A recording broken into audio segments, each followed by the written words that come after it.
all of these idiots. So you have all these idiots who are going, oh, but Musk is saving all this money on the federal budget. And so he's going to send us $5,000 and yay. Okay, well, first of all, that's money that the government should have never taken from you in the first place. So they're bribing you with your own money. And second of all, do you not understand how inflation works? Right. If you turn around and throw all of that money back out as liquid assets into the economy, inflation is going to jump from, what are we at now, like 3.5% or whatever it was? Yeah, it's like a reported 3.5 or something. Which, let's be fair, they report at 3.5. It's probably closer to 7. It's going to jump to probably a 7% reported, which means we'll be closer to fucking 20. Yeah. I mean, it's ridiculous. And again, it's all these people that are all excited. It's like, you do understand that they're bribing you with your own money, right? Like this is your money. This was your money in the first place. This was not. And they stole it from you at gunpoint. Yeah, they stole it from you at gunpoint, and then now they're going to turn around and be like, "Oh, we'll give a little bit of it back." Like that's, it's like when people are like, "Yay, I got this tax refund." Blah blah. Okay, refund. That means that you gave them an interest-free loan for an extended period of time for them to spend way more than everybody ever gave them anyway. Yeah, hence $36 trillion in debt. Yeah, trillion with a T.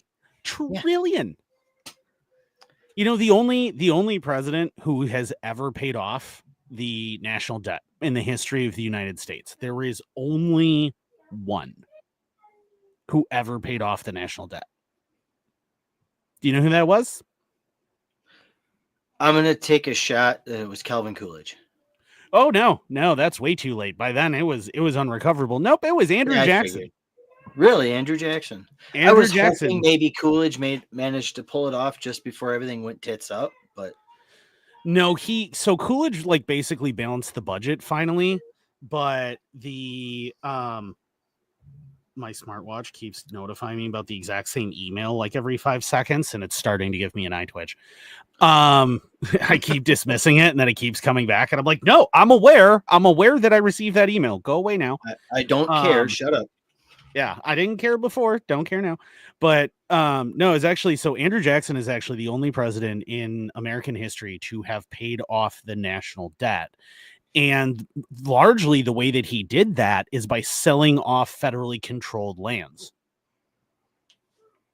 Something that makes sense. That's what you're saying. So he basically shut down a bunch of extra government programs, basically cut the professional military to zero, and then sold off an enormous amount of land. So everything that should have been done a long ass fucking time ago. Yeah, he basically, what he did is he did all this stuff that makes perfect sense. And you're like, of course that worked. Of course that took care of it. But he's the only president to ever actually do it. And it was mostly because Congress was terrified of him, and rightfully so. I mean, the guy was, you're talking about a man who stood there in a duel, took a round to the chest, held his hand on it. And then killed the other guy and then just walked home. Like, like this dude, this is not a man that you were going to screw with. He's also a guy that they attempted to assassinate him once, and the dude had 3 pistols and all 3 misfired, and he then beat him almost to death with his cane. So, yes. Yeah, I remember. He had to be pulled off of the guy to stop him from killing him. Motherfucker, you won. Oh, yeah. Well, and he hated paper money. He absolutely hated paper money. I mean, he's also the guy who, don't forget that the Andrew Jackson being on a Federal Reserve note is like one of the most horrible, cruel ironies in history, too, because he absolutely despised the idea of paper money and of a Federal Reserve. Absolutely despised it. And he's now on a $20 bill. But what's hilarious, though, is like a lot of people don't know that whole fight that happened over it, because the Bank of America, right? It was trying to basically undermine Jackson because he didn't like Jackson, because that was the first attempt to establish a Federal Reserve and a federal banking system. And Jackson got ticked because to try and undermine Jackson, what he started doing is he started calling in all of his loans, making credit incredibly expensive, all of these other things solely to hurt the economy because Jackson was in charge. So Jackson's response was to issue an executive order because the president has the ability to do this and go, we're now moving all of our gold from the Bank of America to a network of state banks, and pulled You returned all power of to those the deposits. states? No shit. Yeah, he pulled millions of dollars worth of equity out of the Bank of America and moved it to all these state banks, and it actually ruined the guy who he had been feuding with that was trying to start a Federal Reserve, which is why everyone shut up about it for so long, because Jackson destroyed it so soundly and the entire concept of it so resoundingly that everyone had to back off. Now, I'm not saying Andrew Jackson was a good person. He wasn't by any stretch of the imagination imaginable. He was a murderer and a racist and happily slaughtered thousands and thousands of natives, but still, like, he at least understood like what a Federal Reserve was, and it was because he hated Wall Street. He hated the bankers, hated Wall Street, absolutely despised them with every fiber of his being, and did everything he could to undermine them at every possible step of the way, which makes him pretty solid, really, overall, as far as government people go, I think. Well, I mean, yeah, and just to kind of hammer the whole thought or this whole conversation home, there's that article that I shared to the group just before we went live from Reason. I'll add it to the list when I go to post it to Rumble. Pentagon paid nearly 8,000% markup on Boeing's bathroom soap dispensers. Yeah, so before we get started, Bibcot, no government license, Brandenburg v. Ohio, 1969. You guys know the drill. Yada, yada, yada. Yeah, yada, yada, yada. We'll actually talk about Brandenburg v. Ohio more later in the episode for a couple of reasons. But yeah, we could definitely talk about that. This is episode, by the way, I think it's 255. I'm always wrong. Sounds right. I'm always wrong on number. I'm always like thinking it's like 20 something lower than it is and getting confused. And no, I think we're at 255. Sure. Let's see. Latest videos. Why are all the latest videos showing? Oh, that's why. Yeah, 255. Last one was 254. Better than the game Trump date special. Okay. Yeah. So 255 here. Bo in the chat. My neighbor was an arms dealer to the Saudis. Interesting. I personally would not sell anything to the Saudis, but I would buy things from them. I absolutely would buy things from them. I would definitely buy things from them. I can think of a number of things that the Saudis have that I would rather enjoy having my hands on that go bang. A large number of things. Oh, Jesus. Speaking of weapons, did you hear that 300 yards from a school in California, they found 2 AT-4s in a dumpster? Yeah, that was a while back. I think they were spent. They were spent, but still, could you imagine being the guy who's oh shit.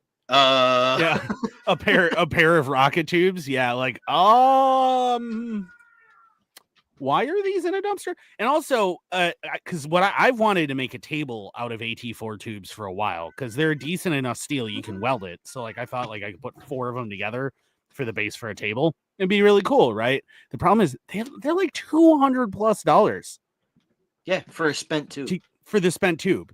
So yeah. It's very, very annoying. It's very annoying. I've also always thought it would be great to set one up as the intake on a Saab.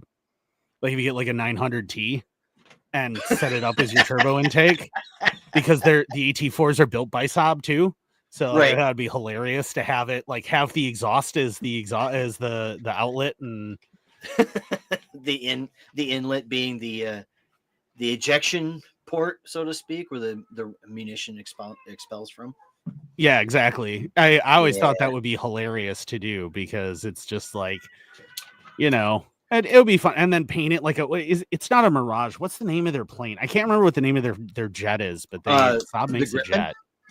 Is it a Griffin? It might be a Griffin, but I know Saab makes a jet not too. Griffin. Griffin. Grippen. Griffin. Griffin. Okay. Yeah, it's that might be what they make, but I know it's Saab makes a ton of stuff. a ton of stuff. Saab is to Sweden as Mitsubishi is to Japan. Yes. Yeah. And well, and like Mitsubishi and Samsung and Kawasaki and like, because Kawasaki makes flipping everything. And Honda. Hyundai. Yeah. Hyundai makes just an enormous amount of stuff. Including the Genesis brand. And it's so weird, like encountering like Gen Zers who don't know the Genesis used to just be a Hyundai. Like, it's like they spun that off. Fun fact, the original motor for the Genesis was a Ford 4.6 that they dual overhead cammed. Oh, dude, Genesis are nice cars. Oh, they're fantastic cars. Don't get me wrong. I just think it's hilarious that the engine that they started with for those cars was a Ford 4.6, the same motor that they put in the CVPIs, but they dual overhead cammed it. Yeah, which made it better because more overhead cams is more better almost always. I'm not denying that. I'm just saying. Yeah, that's that. Well, I mean, there's a lot of that kind of re-engineering and stuff, and it's just weird though to me. Like, because I look and I like the first time I saw a Genesis that was just branded as a Genesis on the road, I was like, "What the hell is that? Genesis, like a Hyundai Genesis? Nope, it's just a Genesis."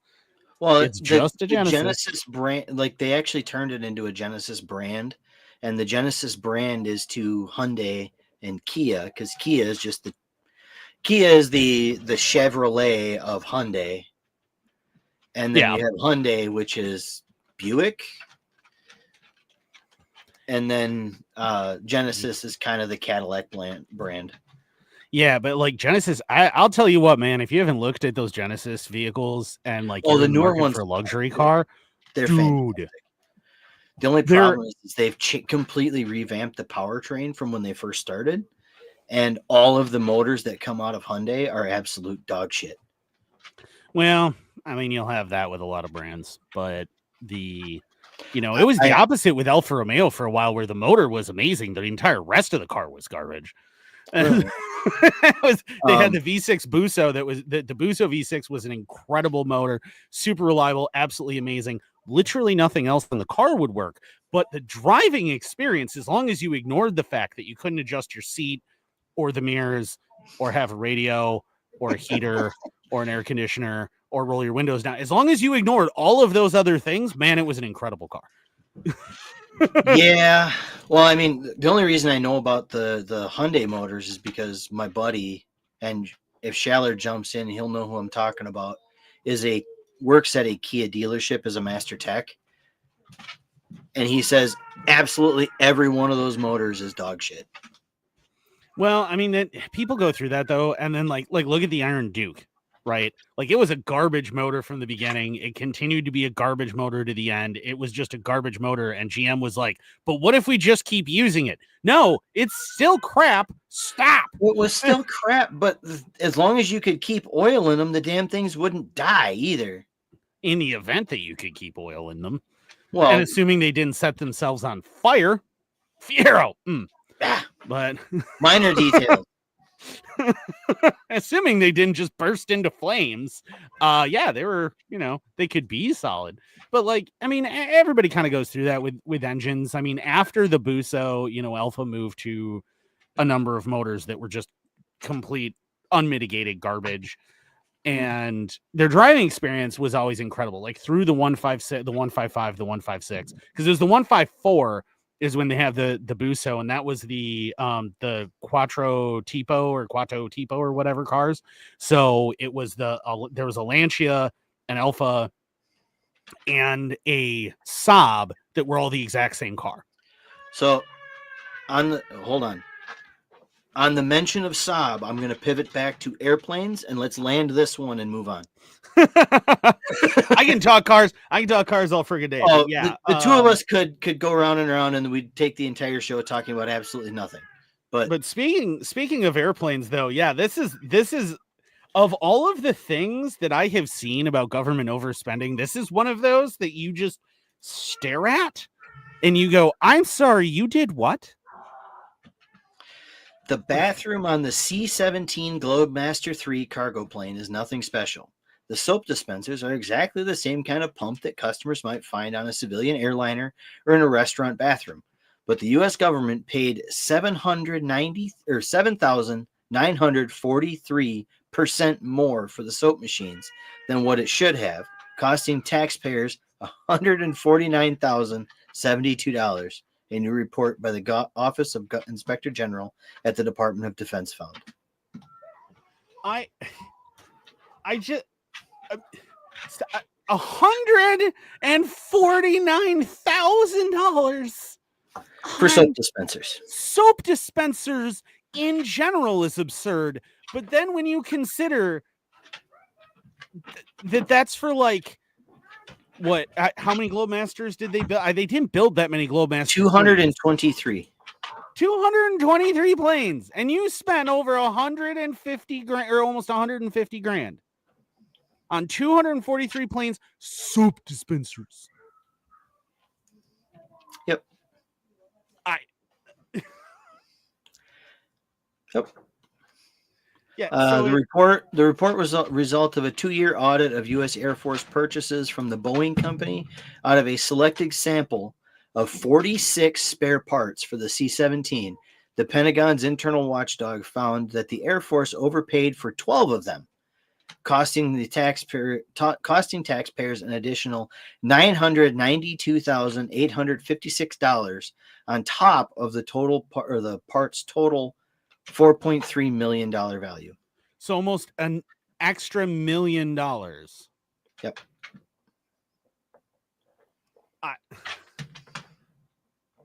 I mean, they mentioned C-17 is the workhorse. I mean, anybody who's had anything to do with the military, you know what a C-17, you know what a fucking Globemaster is, right? They're big, they're bad.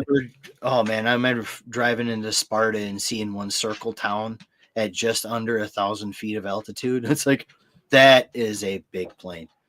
I mean, they're not as big as a C-5. The C-5s were impressive, and I still mourn their loss. Like, I understand that modern military, you don't really need them, but like, they were cool. They're all ready. Like, they're at the boneyard, but they're all maintained in a state of readiness. So if they need to be pressed into service, they can be.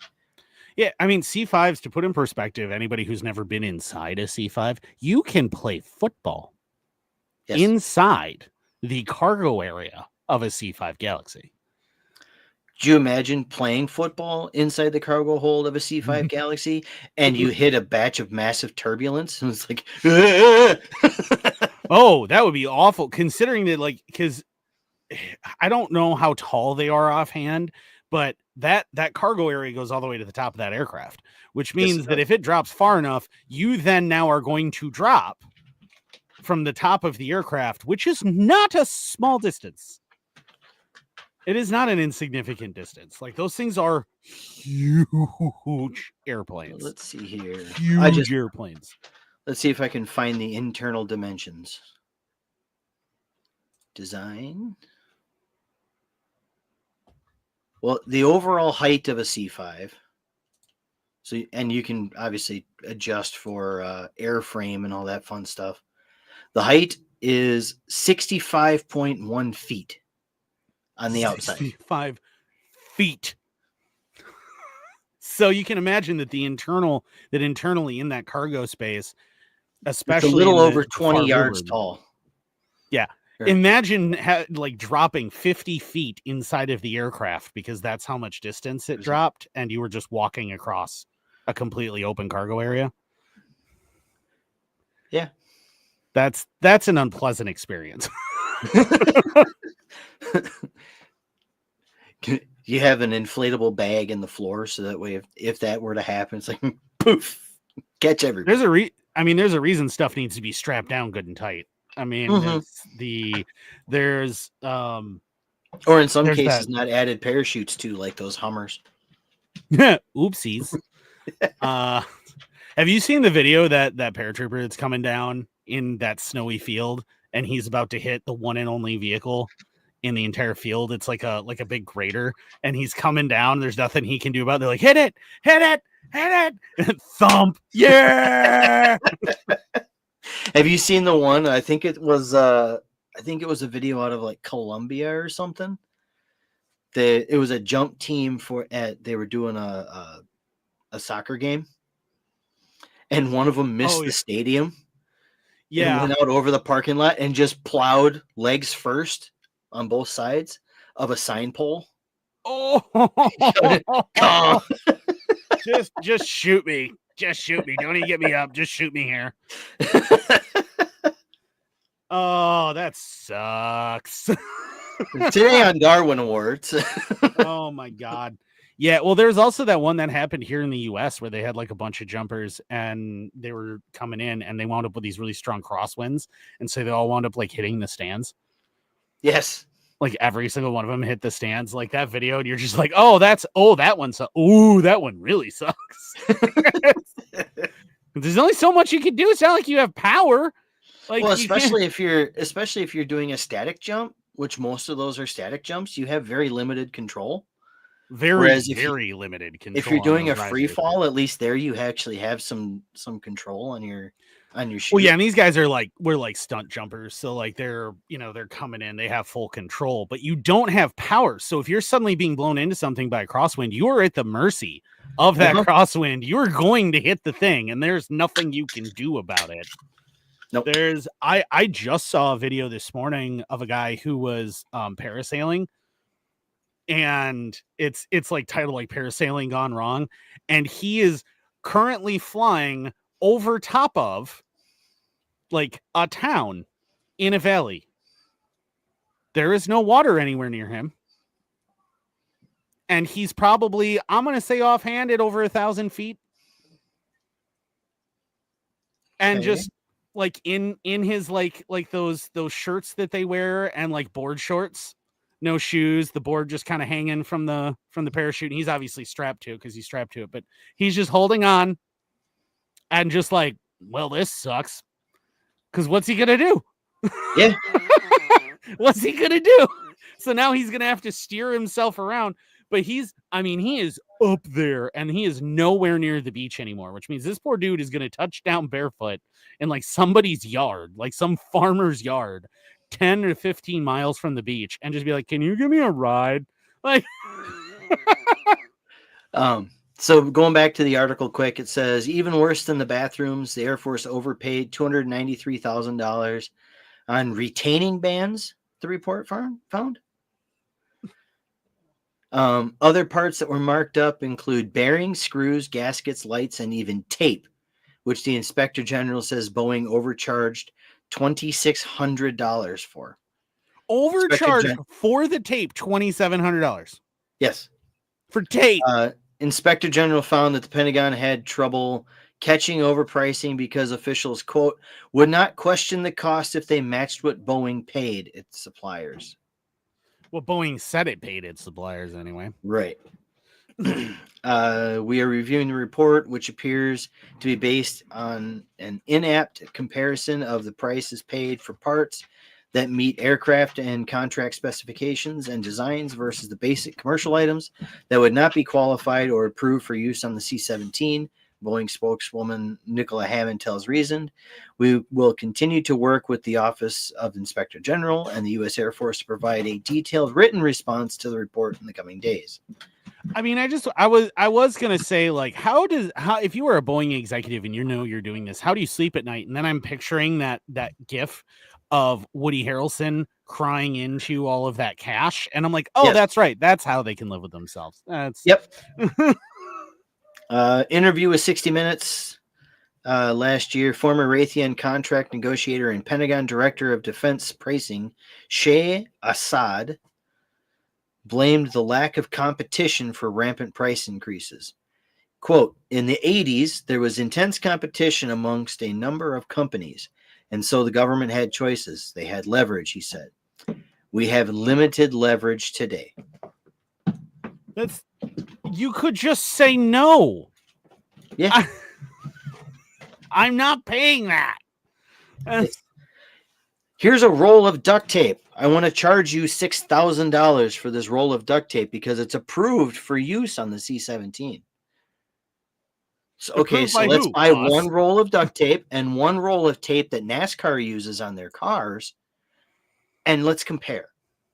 Yeah, because they're the exact same thing, and it's like $5 or $8 or something for a roll of speed tape.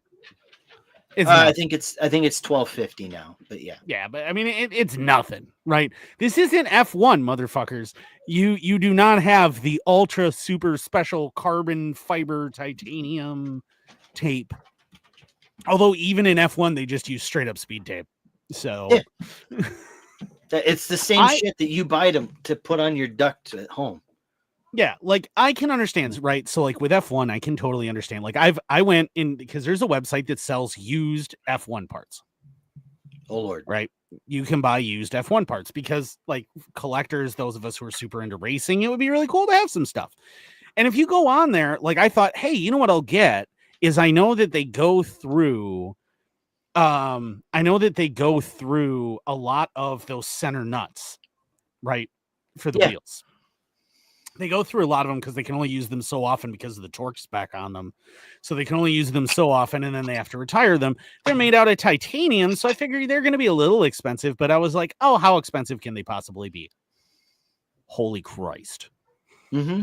However, that makes sense because they are manufactured with tolerances in the 100,000ths of an inch. Right. And they're made out of incredibly specific titanium alloys. They're custom anodized. They're, all of these things. So like that makes sense, right? That is a thing that is made to such incredibly exacting specifications.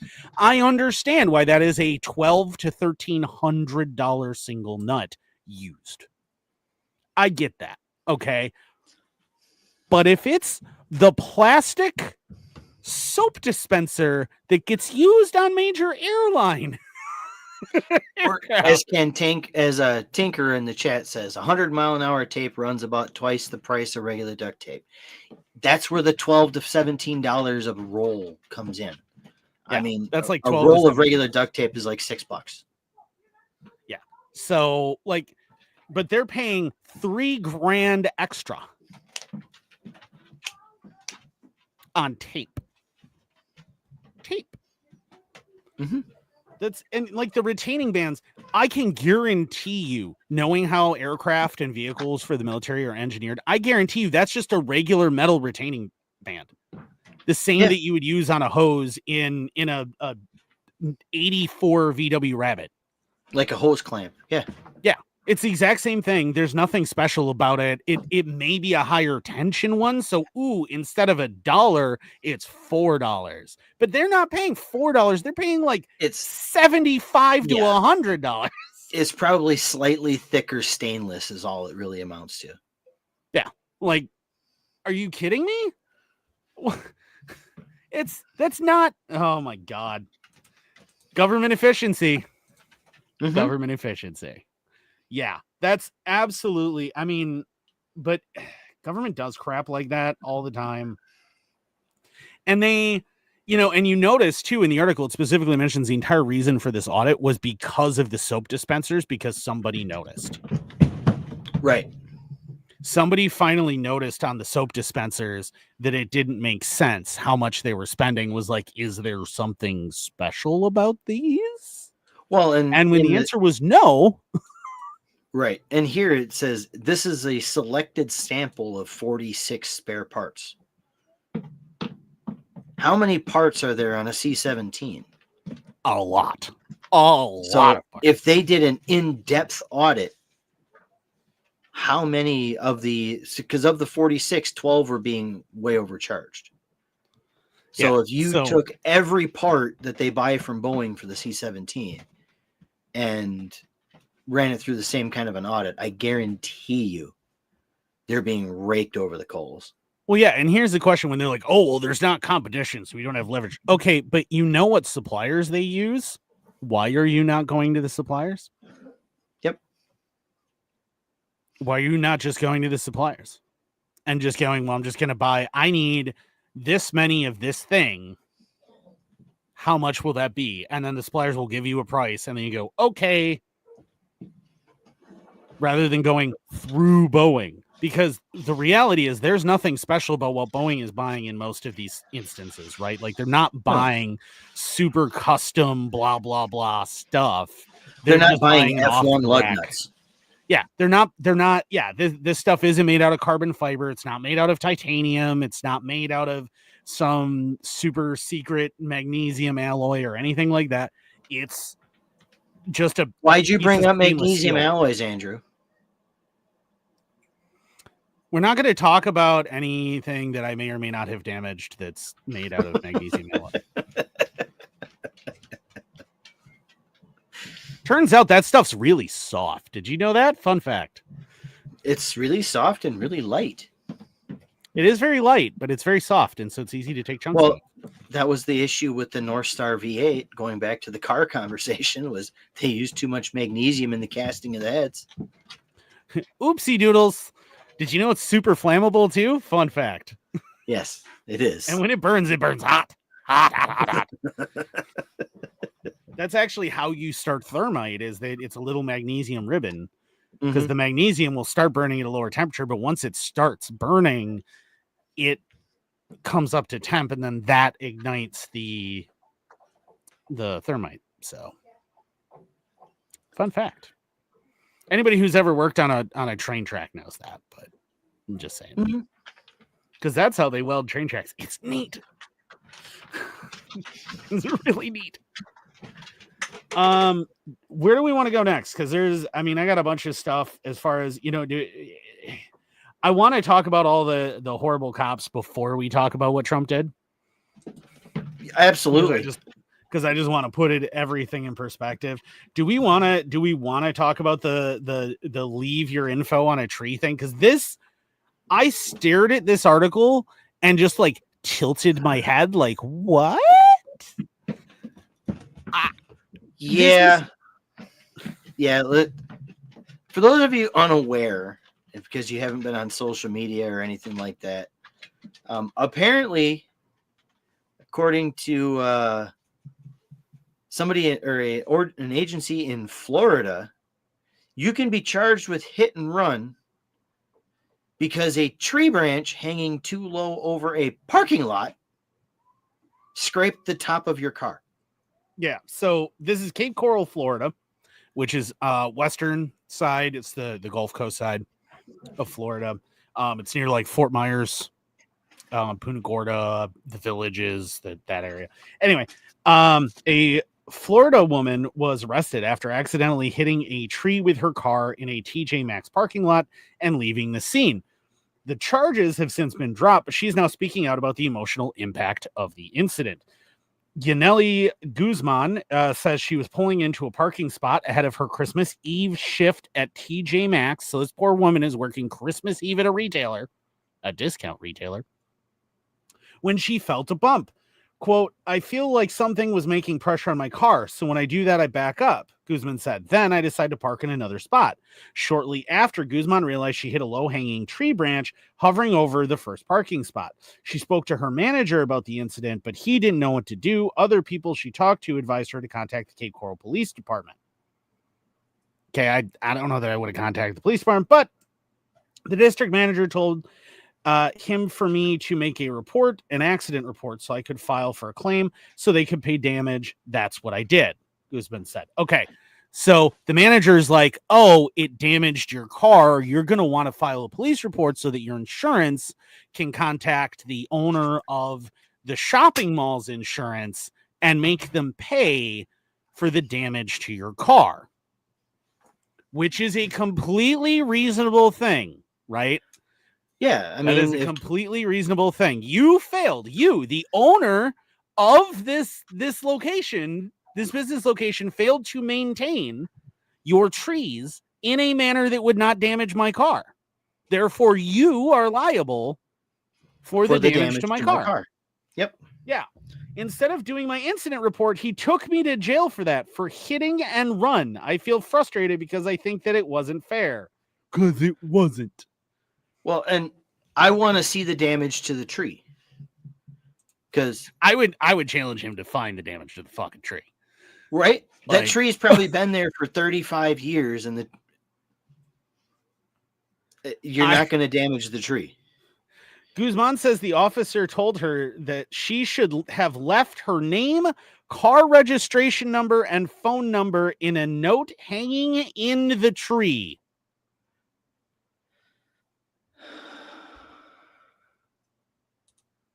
He then handcuffed her and drove her to jail, where she got a mugshot taken and had to pay $150 to bail out of jail. Ugh. So in this case, the cop is Florida man, because only that cop could be, or only a Florida man could be that level of stupid.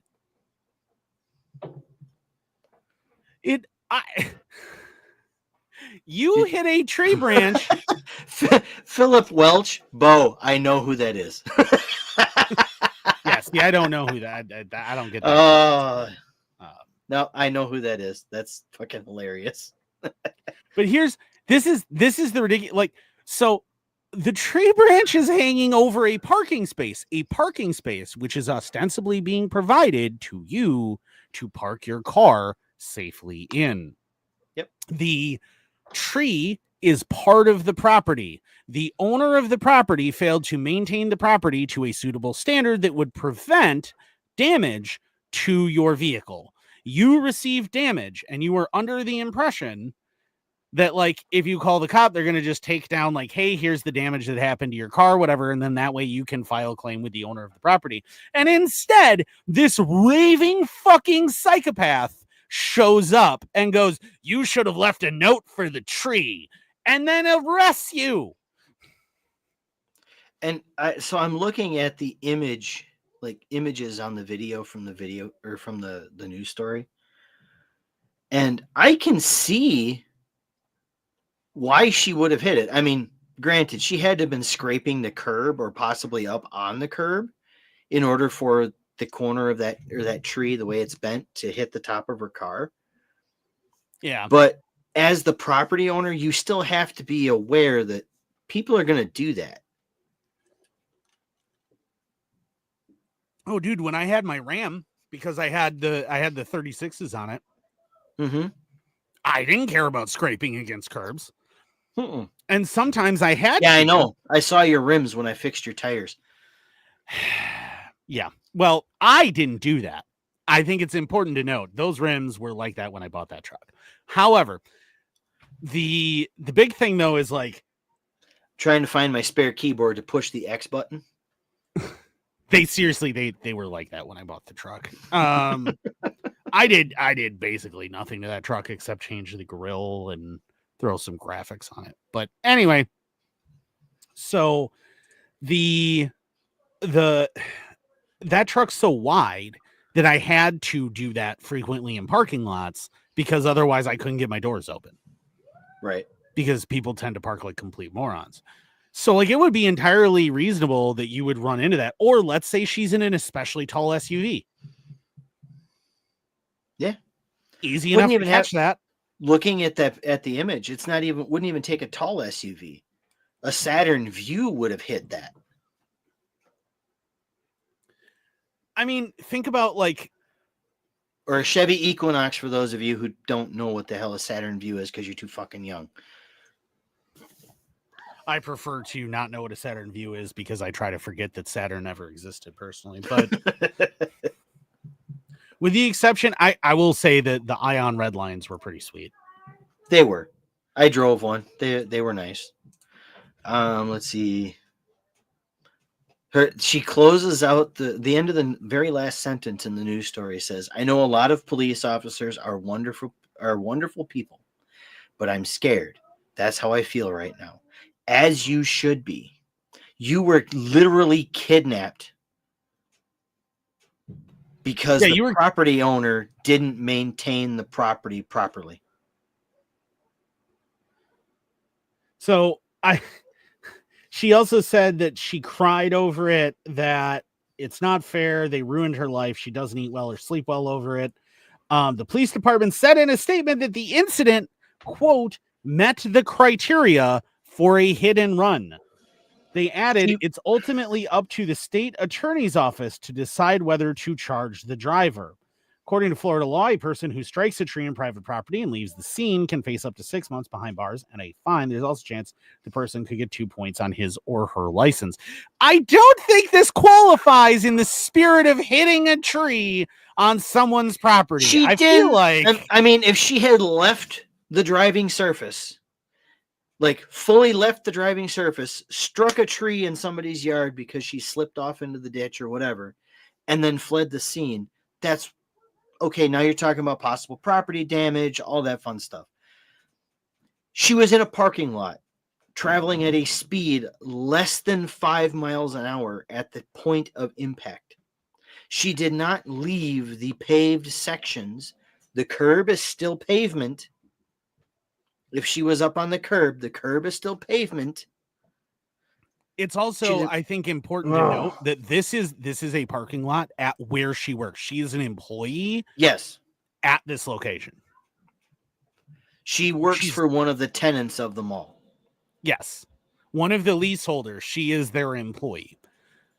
This is, I mean, like, the insanity of this boggles my mind. And for that, think of the disconnect from reality that you have to have within your brain. That your solution is to leave a note for the tree. Right. What the hell is who's actually going to go out and check the tree for a note tied to it? You could have gotten out of your car, pulled out a sawzall, hacked that branch off, and been like there, and then no one would have said anything. No. I mean,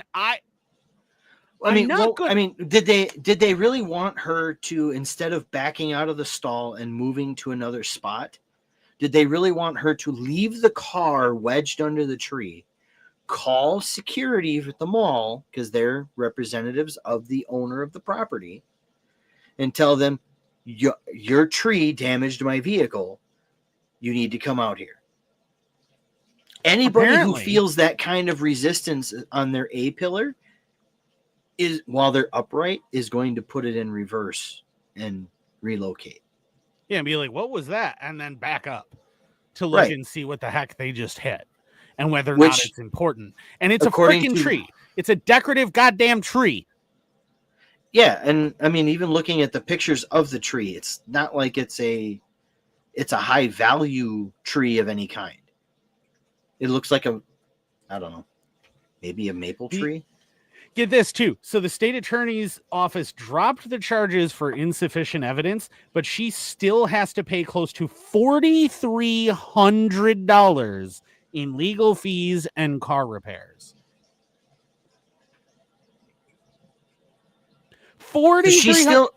She still has to pay for the repair. Yeah, the property owners aren't going to have to pay because she's charged with a hit and run. Which means that the cop legally put the onus on her. So the charges were dropped, so now she has the option to recoup those costs. But she's going to have to go through small claims courts, which means she's going to have to pay an attorney and all that fun stuff to deal with that. So now those legal fees and everything are just going to go up. Yeah, and I can't get over, like, I had to tilt my head and just stare at this though, because not even the hit and run thing, not even that. The cop's suggestion for how she could have avoided it is to basically nail a note to the tree with her car's information. Which, fun fact, had she nailed it to the tree, she would have then been liable for criminal damage to property, because nailing something to a tree can kill the tree. I just want to make it perfectly clear that if my vehicle ever hits a tree branch and then the cop threatens to charge me with something over that tree not being properly maintained, I am cutting that tree down and feeding it through a wood chipper in the fucking parking lot. Yep. That is what I am going to do. I will take the vandalism charge in that case. Yeah, fuck it.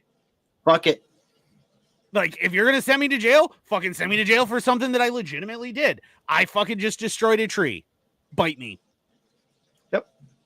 And you know what? I would be willing to bet that cop would probably sit there and watch you do it and then haul your ass to jail after you were done.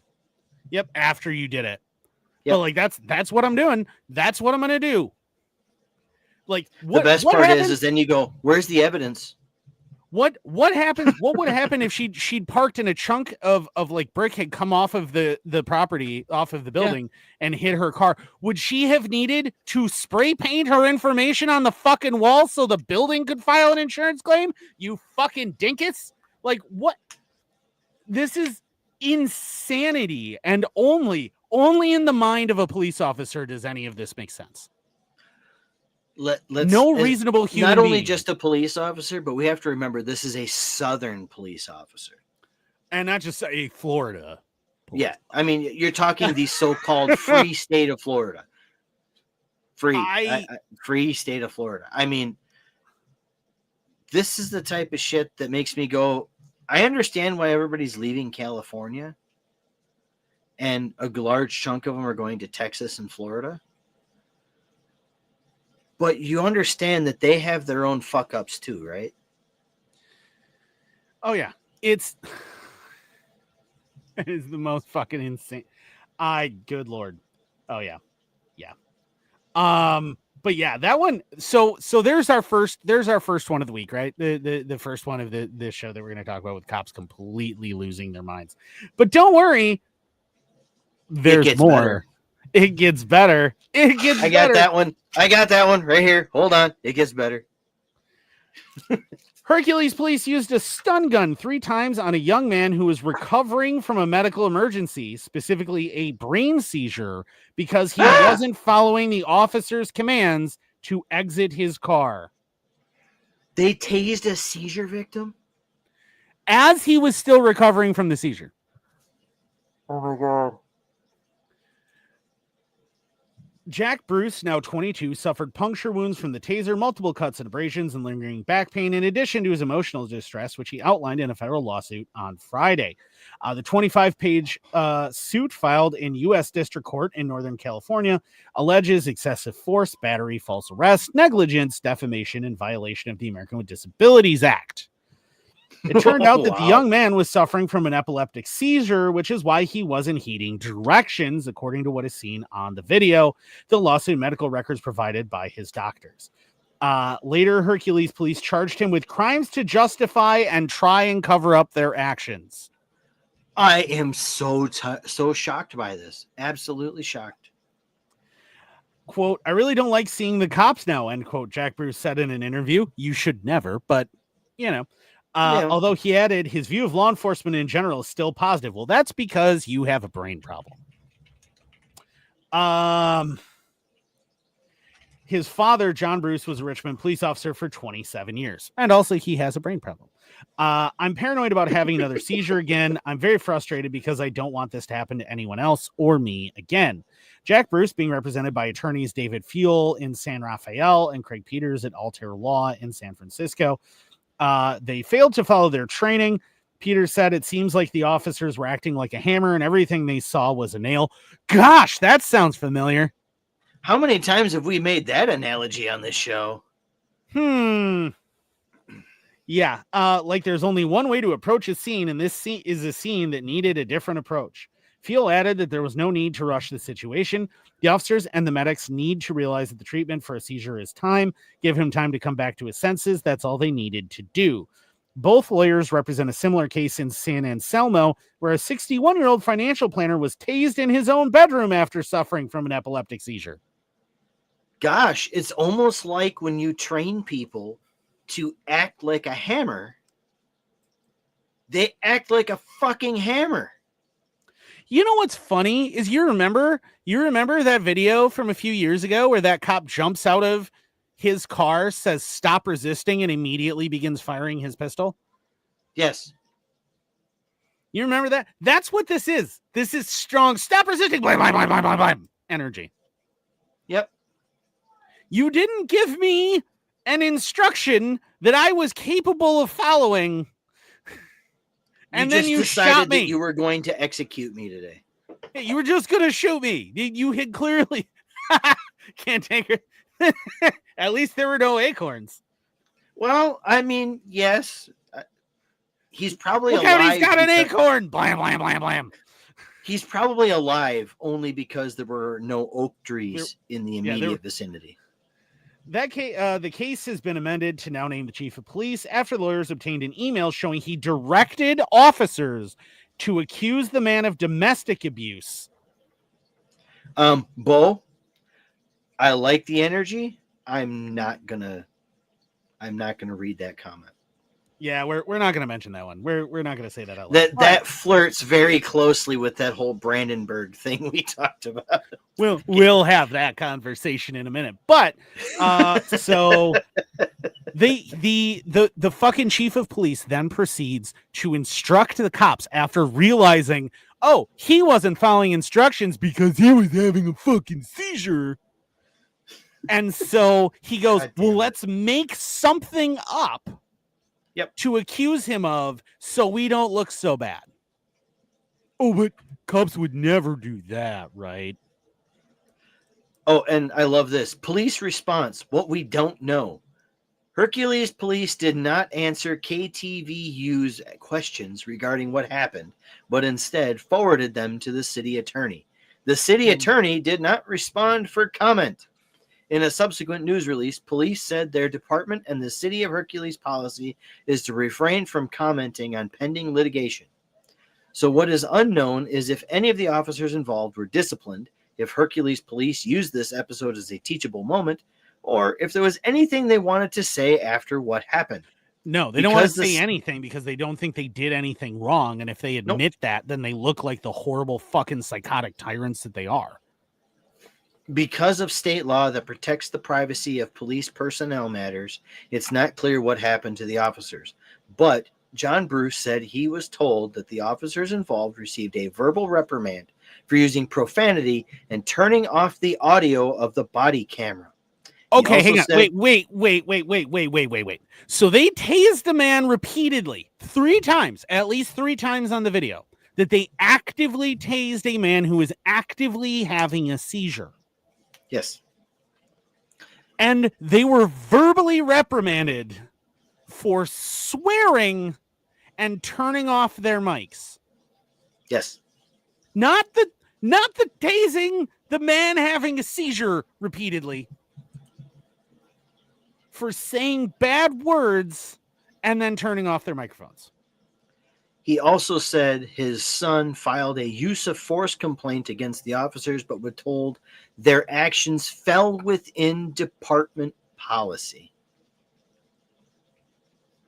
So apparently, the Hercules Police Department considers it normal policy to actively tase people who are currently undergoing a medical emergency.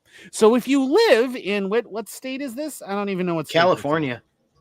California. If you live in Hercules, California, be aware that it is an official statement that your police department considers it regular policy to actively electrocute someone who is having a medical emergency multiple times.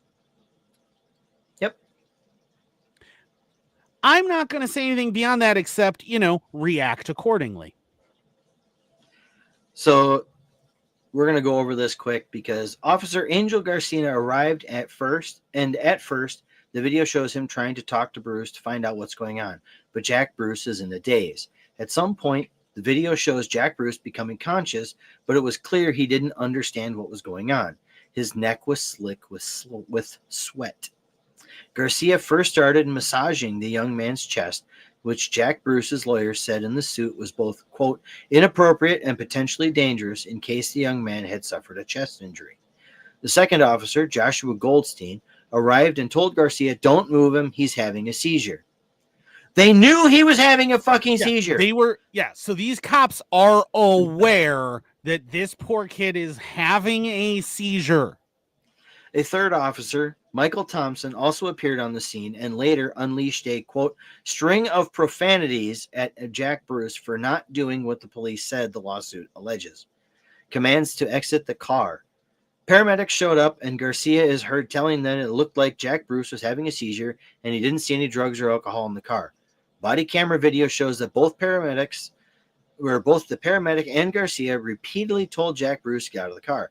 Hey, buddy. Hey, bro. You got to get out of the car. Let's go. Why? Jack Bruce asked.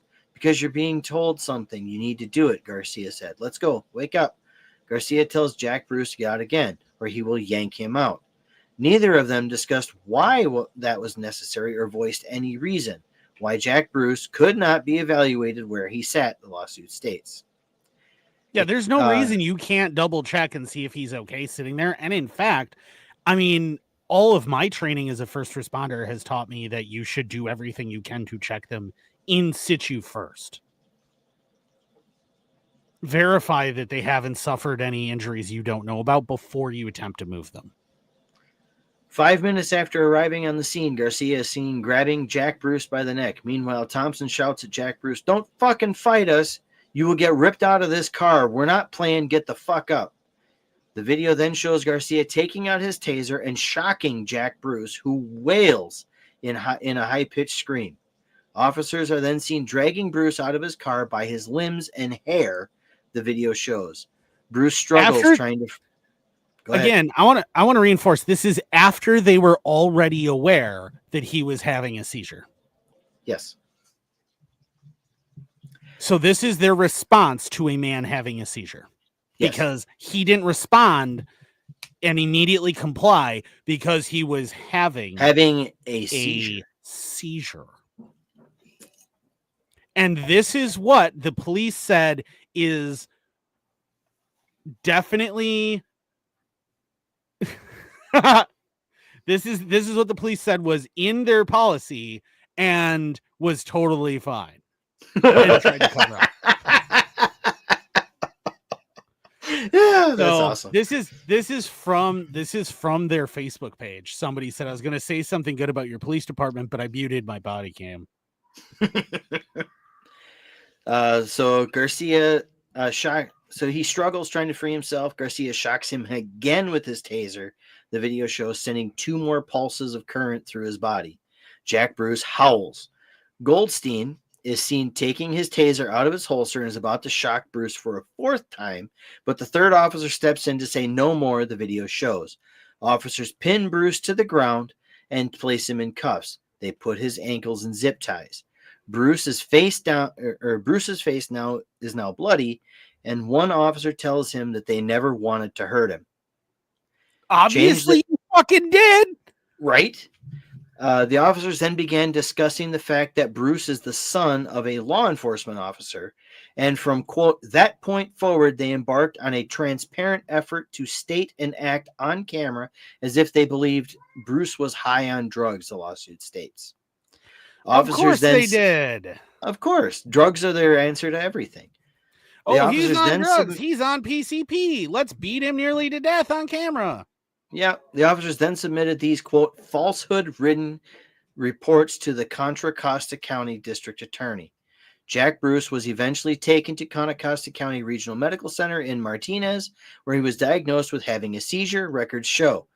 He was further diagnosed with epilepsy and was seen taking anti-seizure medication ever since, the lawsuit states.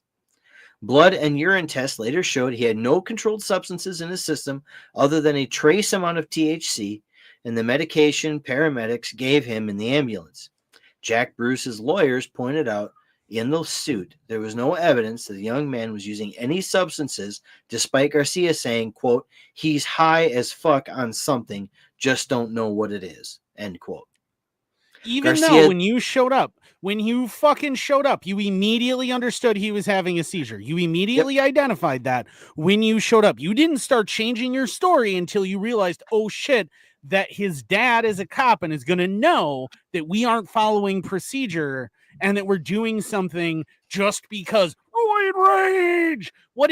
Did that motherfucker that tased him, did his wife talk back to him that morning, but he was running late so he couldn't beat the shit out of her? Is that what happened? So he had to take it out on somebody else? I mean, that's a viable option. I would hazard a guess that not only did she talk back to him, but his kid did too. Yeah, what did his I mean, like, somebody needs to check on that dude's wife, all right? Because she's probably not safe at home. Or dead. She might just be dead. Yeah, like based on his behavior, that dude's wife is not safe at home. Like that dude is a fucking nutcase. Garcia then silences the audio on his video for 12 minutes without explaining why in his narrative report, in violation of Hercules policy, the lawsuit states. Police recommended that Bruce be charged with driving while intoxicated and interfering with a police officer. The DA declined to charge Jack Bruce with any crime. Thompson has since been promoted to sergeant. Yeah, that's the fucking psychopath that kept tasing him, right? That's the dude. No, Garcia kept tasing him. I thought Garcia was the one that recognized that he was having a seizure. Garcia recognized he was having a seizure at the beginning, but Garcia is also the one who was tasing the fuck out of him. Thompson was the one who was going to tase him a fourth time. And he also shouted at him, "Don't fucking fight us. You'll get ripped out of this car." Yeah, I'll rip you out of this fucking car. Yeah, yep. I'm having a seizure. What would you like me to do about these people? See this here, that kind of person, that is the kind of person who becomes a cop. Mm-hmm. He was probably bullied. I guarantee you this guy was bullied in high school. Or he was some paper pushing pussy in the military. There is a 100%. No. He was never in the. There's a 100% chance that man has uttered the phrase, "Well, I didn't go into the military because if a drill instructor got in my face." There's a 100% chance that dude has said that phrase. Yep, you're right. I stand corrected. I retract my statement. That is absolutely that kind of person. Respect my authority. Pretty much. All right. Big picture view. Roger Clark. Go ahead. I was gonna say that dude. I guarantee you that dude. Not only does he probably beat his wife and beat his children, because we can be almost 100% certain statistically that is the case based on his behavior. But not only that, I'm pretty sure that guy probably has carpal tunnel from whacking it watching Walker, Texas Ranger. Yeah, that checks out. Chuck Norris is kicking another guy in the face. That's that kind of person. Oh, I'm done. There. Yeah. Big picture view. Roger Clark, former Los Angeles County Sheriff's deputy and use of force expert, reviewed the body camera video at KTVU's request. He is not affiliated with this case. He said the situation seemed okay until about the 5-minute mark. That's where things took a turn. They started inflicting force and making demands and ignoring the requirements of the training they were given as police officers. And this training is given to every police officer in California. And the outcome is unnecessary. He inflicted the use of the taser, which is significant and forbidden in this set of facts. Clark was referring to the requirements issued by California Commission on Police Officer Standards and Training. The agency, known as POST, has a section that teaches police officers to recognize the effects of a brain seizure and how to handle that appropriately. Training also teaches officers that people experiencing these seizures will be in a fog for some time after and cannot heed commands. Cannot heed commands. As somebody who has previously had a seizure post-concussive, I will tell you, you have no clue what the fuck is going on around you. You have no clue where you are, and you have no clue why these motherfuckers with these shiny pieces of tin on their chest are yelling at you. Yeah, well, I mean, and don't forget, though, that even if you follow their commands, as we know from Florida, they will still shoot you. At the drop of an acorn. Well, not even just at the drop of an acorn, although, yes, they will absolutely, they will go on a murderous, genocidal rampage at the drop of an acorn. But no, these guys, don't forget, there was that guy with Down syndrome or whatever who was having trouble following commands. And God, his caretaker went and to protect him, and his caretaker was following the commands, and so was the guy, and that cop shot him anyway, as he did exactly what the cop had just told him to do. Yep. But no, they're there for your protection. Surely training teaches and here's where it's great. The training teaches officers not to move these patients and wait for paramedics to arrive if there are no other exigent circumstances. The vehicle wasn't on fire. The vehicle hadn't crashed. There wasn't gasoline all over the ground. There wasn't a down power line. Nothing. The dude was sitting in his car having a seizure and then post seizure, and they physically attacked him because he was unable to respond to their commands. Not only that, right? Not only that, but you have to keep in mind the paramedics were already there. They had already acknowledged that they understood this was a seizure. But how dare you, for any reason at all, not be capable of responding to their commands? Yep. And it's, even if you were trying to get him out, right? You could have just been like, hey, buddy, I know you're real confused right now, man, but I need you to get out of the car and come with me. Okay. We're going to get into the ambulance. I just need you to come with me. And you could have been reasonable. You could have been a reasonable human being, but you're not a reasonable human being. You're a cop. So you decided to inflict extraneous amounts of bodily harm on this man because he could not comply with you because of his medical condition, which is why you're being sued under the ADA. And I hope they drag your ass all the way down to the depths of hell over shattered glass over it. They won't, though. That's the thing, is what's going to happen is because the department, because the department has said that this was under policy, he will get qualified immunity. He will suffer absolutely no consequences. He will keep his promotion. He will continue to go on to abuse other people. He will continue to go on to do this, and he's going to wind up murdering someone. And guess what? If you are one of those cops that is protecting him, and if you're one of those cops that's protecting him, you're part of that system that's protecting him, that blood is on your hands just as much as it will be on his. Yes. Because you knew that this dude is unstable and violent, and you left him in a position where he is allowed by law to inflict violence on otherwise peaceful individuals. The next paragraph is like just chef's kiss and should be the nail in this cop's coffin, but we know it won't be. The post workbook clearly states, quote, do not restrain them and that any agitated behavior that a person may be showing during or after an episode should not be perceived as deliberate hostility or resistance to the officer. But don't worry, this was within department procedure and policy.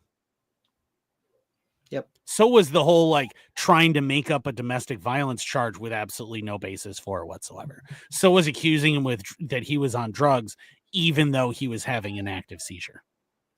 Well, so was executing a man who stopped a mass shooter in Colorado. Yeah, entirely within department procedure. That's what they hide behind, because if it's within department procedure, they get qualified immunity. That's why that's always what gets said. Yep. And not only that, they say it, and then the department amends the procedure to fit the narrative in order to protect these abject pieces of shit. That's the thing, is like, here's the reality, right? Like we talk a lot about how horrible cops are, and here's the thing. Like there are people in law enforcement who truly want to make a difference, truly want to improve people's lives for the better, want to protect people and help people. That's what they want to do. That's why they're there, right? I know that. But if you do not go way out of your way to try and get rid of people like this piece of shit, you are just as culpable as they are. You are 100% as culpable as they are. You are part of the same system, and if you do not want to be associated with them, then the onus is on you to do something about it, because the reality is that the majority of the people in that system are not you, who wants to be Andy Griffith. It's the roid raging, wife abusing Barney Fifes. And that is the majority of the people in the law enforcement community. Them. Yep. And if you do not go way, way, way, way, way out of your way to try and do something about it, you are just as guilty as they are. All right. Because you know that system is protecting them and you're still participating. So, pop article, thanks to Bo in the comments here. You guys heard the story of Doug Harless down in Kentucky. This is a story from February 6th, 2025. From London, Kentucky. Just days before Christmas 2024, 63-year-old Douglas Harless was shot and killed by a London officer during what state police said was a search warrant following an investigation. Kentucky State Police, KSP, said the officer-involved shooting took place at 511 Van Zant Road, despite obtained dispatched audio noting 489 Van Zant Road was the warrant's target. Since that night, questions linger in the Laurel County community as the investigation unfolds. Around 10 p.m. December 22nd, court documents noted that over $1,000 worth of items were reported stolen from a home in London. Security cameras reportedly captured an older model white Chevy Blazer in the driveway of the Taylor Drive residence before it drove through the yard and into the parking lot of a nearby business. According to the Property Valuation Administration, the Taylor Drive home belongs to Laurel County Judge Executive David Westerfield. An arrest citation noted the homeowner said 49-year-old Hobart Buttery, a former employee, and recently asked for a job back after being arrested, but was turned down. Buttery allegedly, quote,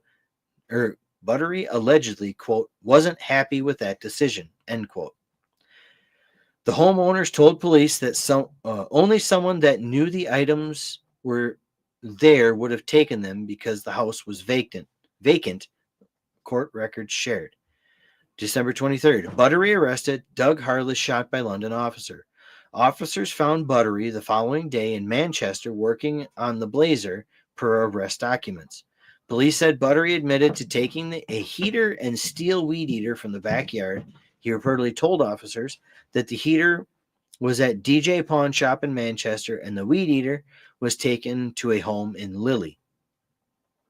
Buttery was arrested around 7:30 p.m. and charged with theft by unlawful taking. Shortly before midnight, London police officers responded to Van Zant Road in Lilly to serve a search warrant in a follow-up to an investigation, according to December 24th news release from KSB LPD. LPD said the investigation started in London city limits. Dispatch audio named 489 Van Zant Road as the target of the warrant. However, KSP said the officer-involved shooting happened at 511 Van Zant Road. The London Police Department, LPD, reported in a December 26 news release that a person at the home, later identified as 63-year-old Douglas Harless, produced a firearm and pointed it at officers. KSP said the officer shot Harless and after life-saving attempts was pronounced dead by the coroner's office. KSP is investigating the shooting, and LPD noted the officer was placed on administrative leave, which is standard protocol. Yeah, so you'll notice that this isn't even just the next place down. This is way down the road from where they're supposed this to is be like going. 2 blocks, or the next block over, about 3 houses. This is way down the road from where they're supposed to be. Anybody who knows how planned cities are laid out knows that you have the 100 block, 200 block, 300 block, 400 block, 500 block, etc., etc., etc. So this occurred a full block away from where the warrant was supposed to be served. And any aspiring legal minds among you may recognize that if you have a warrant for a given address and then proceed to go in to a completely different address on that warrant, you are in fact illegally there. Yes, as evidenced by multiple court cases on the subject. That pesky Bill of Rights saying you're not allowed as a cop to just kick in random doors and search people's houses. Oh. Dispatch audio indicated a discrepancy on the address where officers were serving the warrant when an officer opened fire and killed Harless. Harless lived at 511 Van Zant Road in Lilly, but according to the audio, officers were intending to serve the warrant at 489 Van Zant Road. The address was mentioned at least 5 times in the dispatch call. Which means there is no way that a person with more than 2 functioning brain cells could have gotten that incorrect. 2 functioning brain cells bouncing around inside the skull cavity and occasionally, maybe once a year, bumping into each other could have figured this out. Yeah. Smooth brain. No lumps. We're so far beyond smooth brain. No wrinkles. Smooth brains.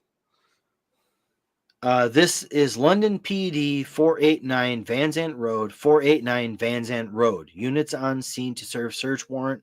Call on the radio. For assistance. Shots fired. 489 Van Zant Road. LPD officer said in the audio. Questions 489. 489. They say 489. Questions surrounding the officer involved shooting, with many wondering if the police were at the wrong house when the incident occurred. So I am going to, on a different tab, Andrew, go ahead and rant for a minute. Can I just so what are the numbers here? 4, 8, and 9. And where were they? At a place that had a 5 and a 1 in the address. None of that even looks the same in any way, shape, or form. It's not like, oh, we accidentally went to 469 instead of 489. Oops. No, you went to a completely different house, and not only completely different house, a house that means that you probably passed the right one. You probably passed the correct address on your way there. Yes. So I don't know. I wish this would come through because I've tried this before and it doesn't work. But I'm looking at a map right now.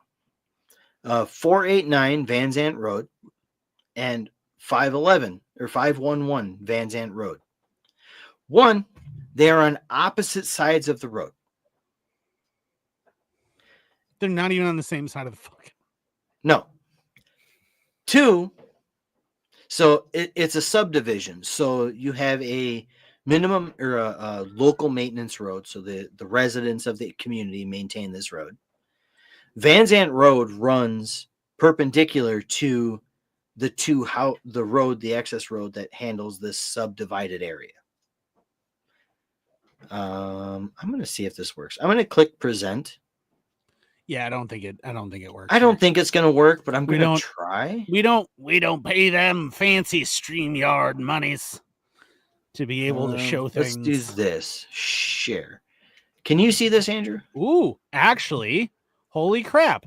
I can share this. There we go. Okay.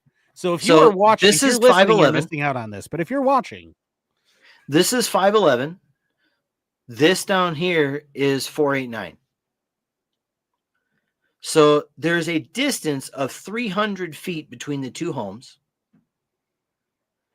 And if you look at the actual physical dimensions of the home, see if I can zoom in a little bit here. One looks like a single wide mobile home, probably on hurricane straps. And the other one is an actual, maybe a double wide, a short double wide. Either way, there's no way that you confuse those two addresses. No, there's a clear delineation between the two addresses. They might share an access road to their driveways, but that's where the similarities end. You're talking about a full 100 yards of drive time between these two properties.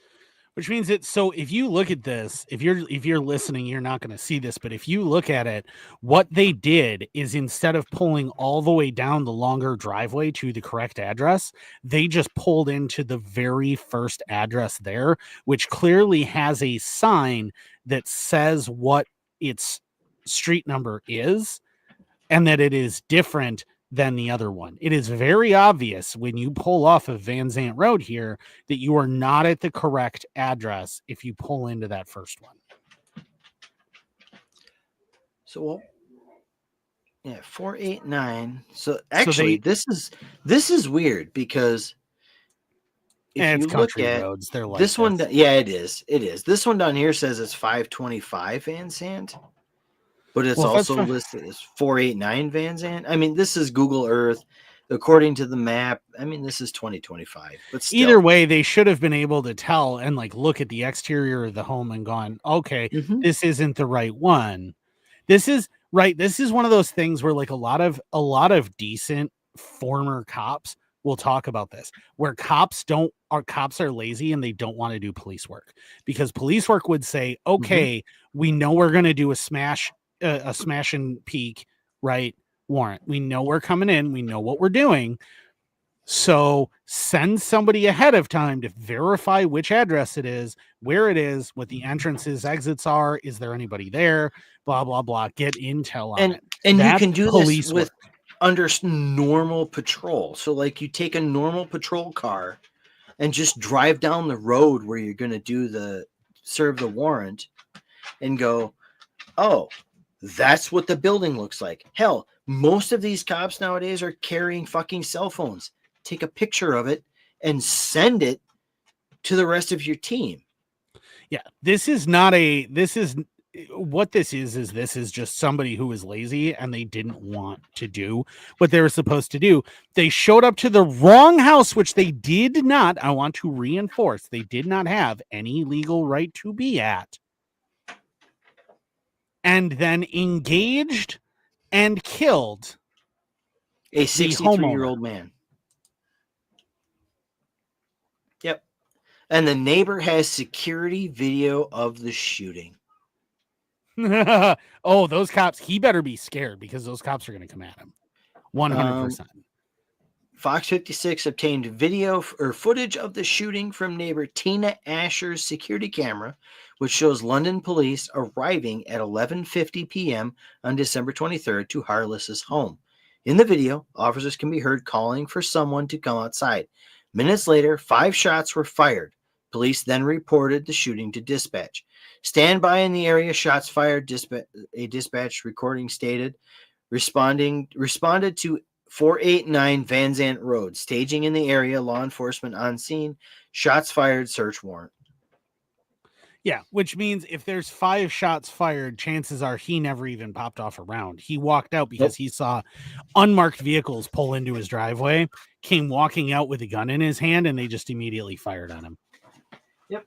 Well, I mean, and how many times have we covered stories where guys answer the door with a weapon in their hand, see that it's cops outside trying to beat their door in. Yeah, and like, oh. Yeah. And then they're like, never mind, sorry about that. I didn't mean to do that. I meant to, because I thought that you were somebody else, and I didn't mean to shoot at you, and I didn't mean to do that. Sorry about that. And then they surrender. Exactly. And that's what happens, right? Like when you're a reasonable person, you see, oh, this is actually somebody who I don't want to get into a gunfight with. My bad. Yep. And you're just like, you know what? Look, my personal favorite of the videos where the cops kick in the door and they're on security camera and the homeowner exchanged fire with them for a second. And then all of a sudden, yeah, it's 0 body cam footage. I was just getting to that, actually. That's a little further down the article. But yeah, so nobody had a body cam. Or if they did, they weren't turned on. What a quinky dink. You know what's funny about that is, because I really want to get to this and we're starting to get low on time here. After all of this, right? We're talking about people being shot when they're at an address that the cops did not have a warrant for. We're talking about a guy having a seizure, getting tased repeatedly. We're talking about a woman who hit a tree branch and then got arrested. Mm-hmm. All of this stuff, right? We've had all that. Database tracking misconduct by U.S. police closed on Trump's order. A nationwide database tracking misconduct by U.S. police officers has been shut down following an order by President Donald Trump. A note on the Department of Justice's website states Trump had revoked an executive order signed by former President Joe Biden, and the National Law Enforcement Accountability Database would be decommissioned. User agencies. Yeah, go ahead. Oh, so it says user agencies can no longer query or add data to the NLEAD. The U.S. Department of Justice is decommissioning the NLEAD in accordance with federal standards. So, Mr. Chairman Cheeto, Grand Chairman Cheeto, Lord Dampnut, however you want to refer to him, has just pulled down the only, I cannot emphasize this enough, the only trackable database other than doing, Google searches, your own actual research, actual police work, surrounding officer misconduct. And I want to reinforce here, the reason that this database exists, the reason the NLEAD existed, was specifically to prevent gypsy cops. If you're unfamiliar with the phrase gypsy cop, a gypsy cop is a cop who moves from department to department to department and keeps getting fired due to misconduct and simply moves to another department. No, he doesn't get fired. Well, he resigns. Because if an officer gets fired for misconduct, they are unhireable. However, if they are allowed to resign before they're fired for misconduct, they can go wherever the fuck they want. Yeah, this is what this was, right? This was instituted by Joe Biden, one of the few good moves that he did. So ironically, Trump had proposed the creation by him during his first term, right? Like Trump proposed this during his first term. Biden just said, yes, let's do that. But all of the work to create it had already been started under Trump during his first term. Yep. Right. Because this is the Derek Chauvin, the George Floyd thing. This is Ferguson and all of the other things that were happening then. Right. Unless you were living under a rock, you know what I'm talking about. This was during all of that. The tropical fish has spoken.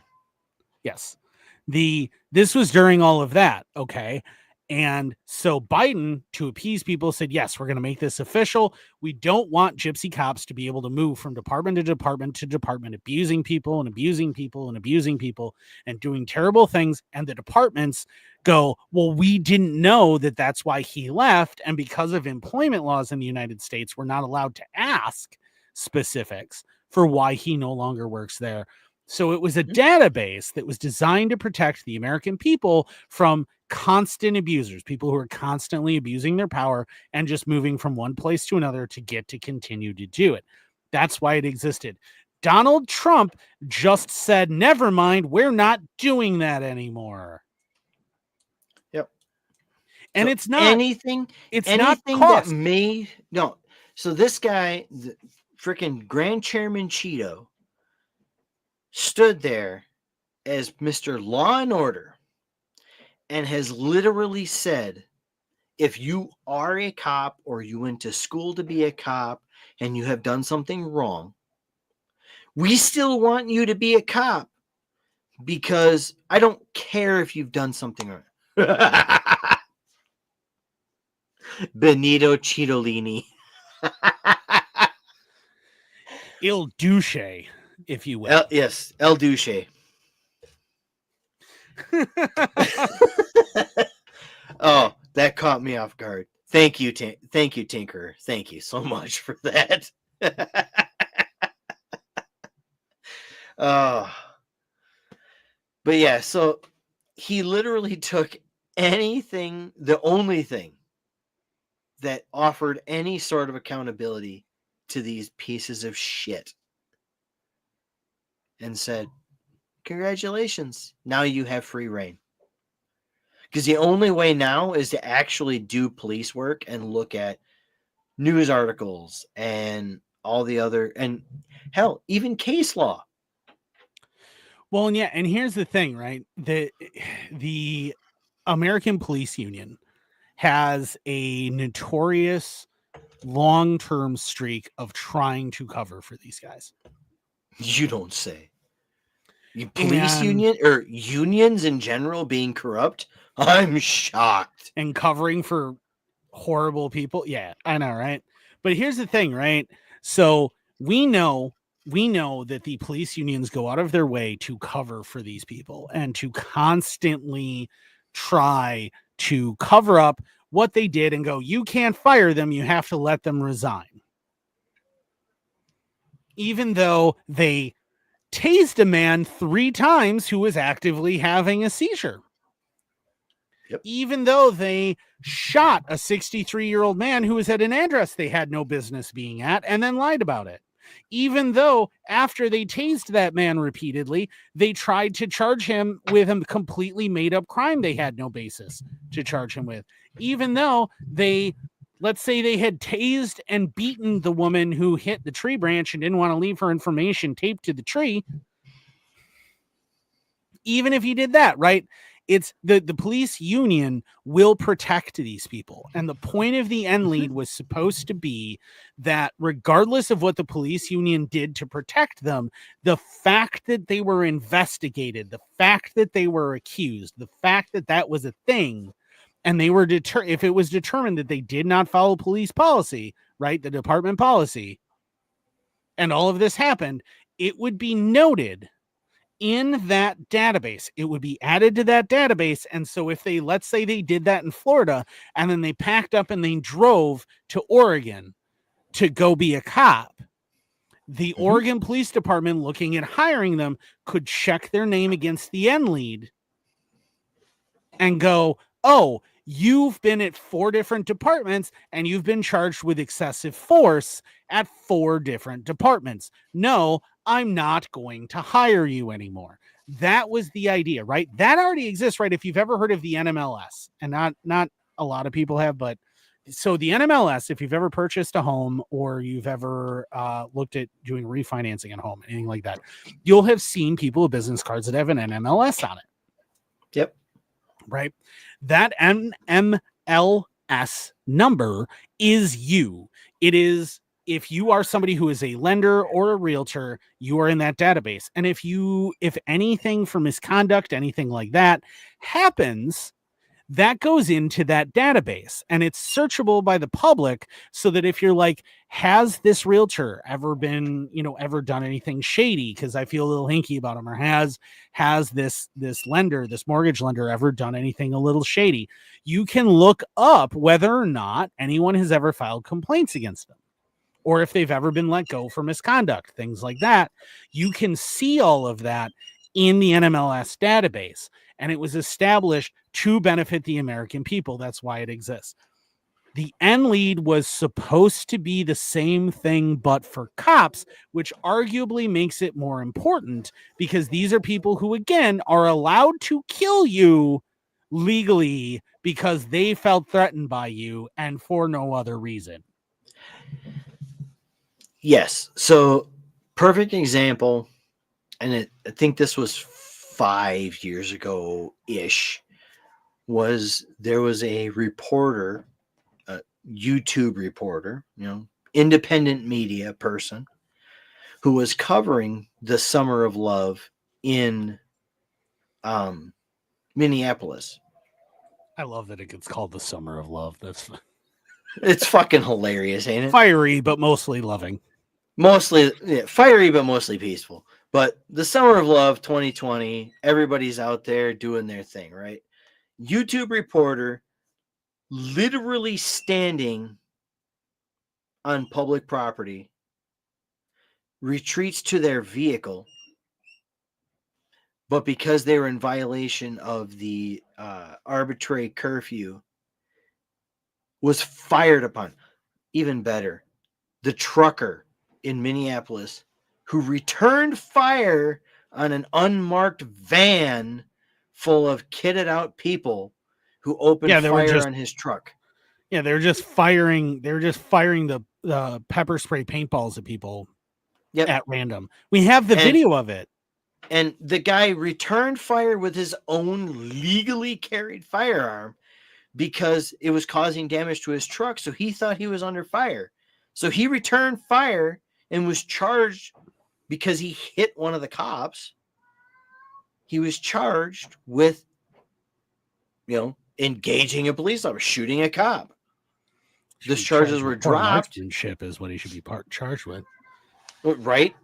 The fact that he only injured the cop is the problem. But, he only hit one of them and he discharged that many rounds. Like, come on, man. Aim. I mean, fair. But come on, man. Aim. As you, an individual who's been in combat, will attest, a high stress situation reduces accuracy. Yeah, you kind of just rounds go the general direction of the target and you just kind of hope it's right. You're really supposed to aim more, but in all honesty, if it's out of nowhere and somebody's suddenly shooting at you, you're like, oh God, just to get rounds back in the direction. There's a reason why during OYF, OEF, there was like a multi-thousand round per enemy combatant exterminated.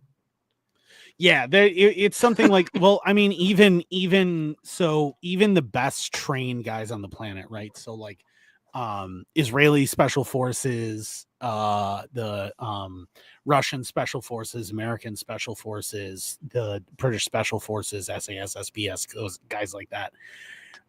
They still, all of them across the whole thing, the average is like 300 rounds per hit or something like that. Well, I mean, it's hard to override that ingrained mentality in most people where that's a human being on the other end of that. Yeah, so it's a human being trying to kill you. Make them unable to do that by killing them back. Right. I understand that, and I absolutely agree with that. That's my opinion. Yeah. But I mean, there's a number of people who look at that as like, that's still a human being over there. Oh yeah, and most people look at it that way. I mean, it's why Project Spew got abandoned, because you can't really, like, increasing hit probability isn't really about sending enough rounds downrange, because most people will not want to actually shoot the person, and it's not really something you can train into people. Either you're good with killing people or you're not. Like, it just is. Either you're morally flexible enough to do it or you're not. Yeah, exactly. Either you're like, yeah, I'll kill him.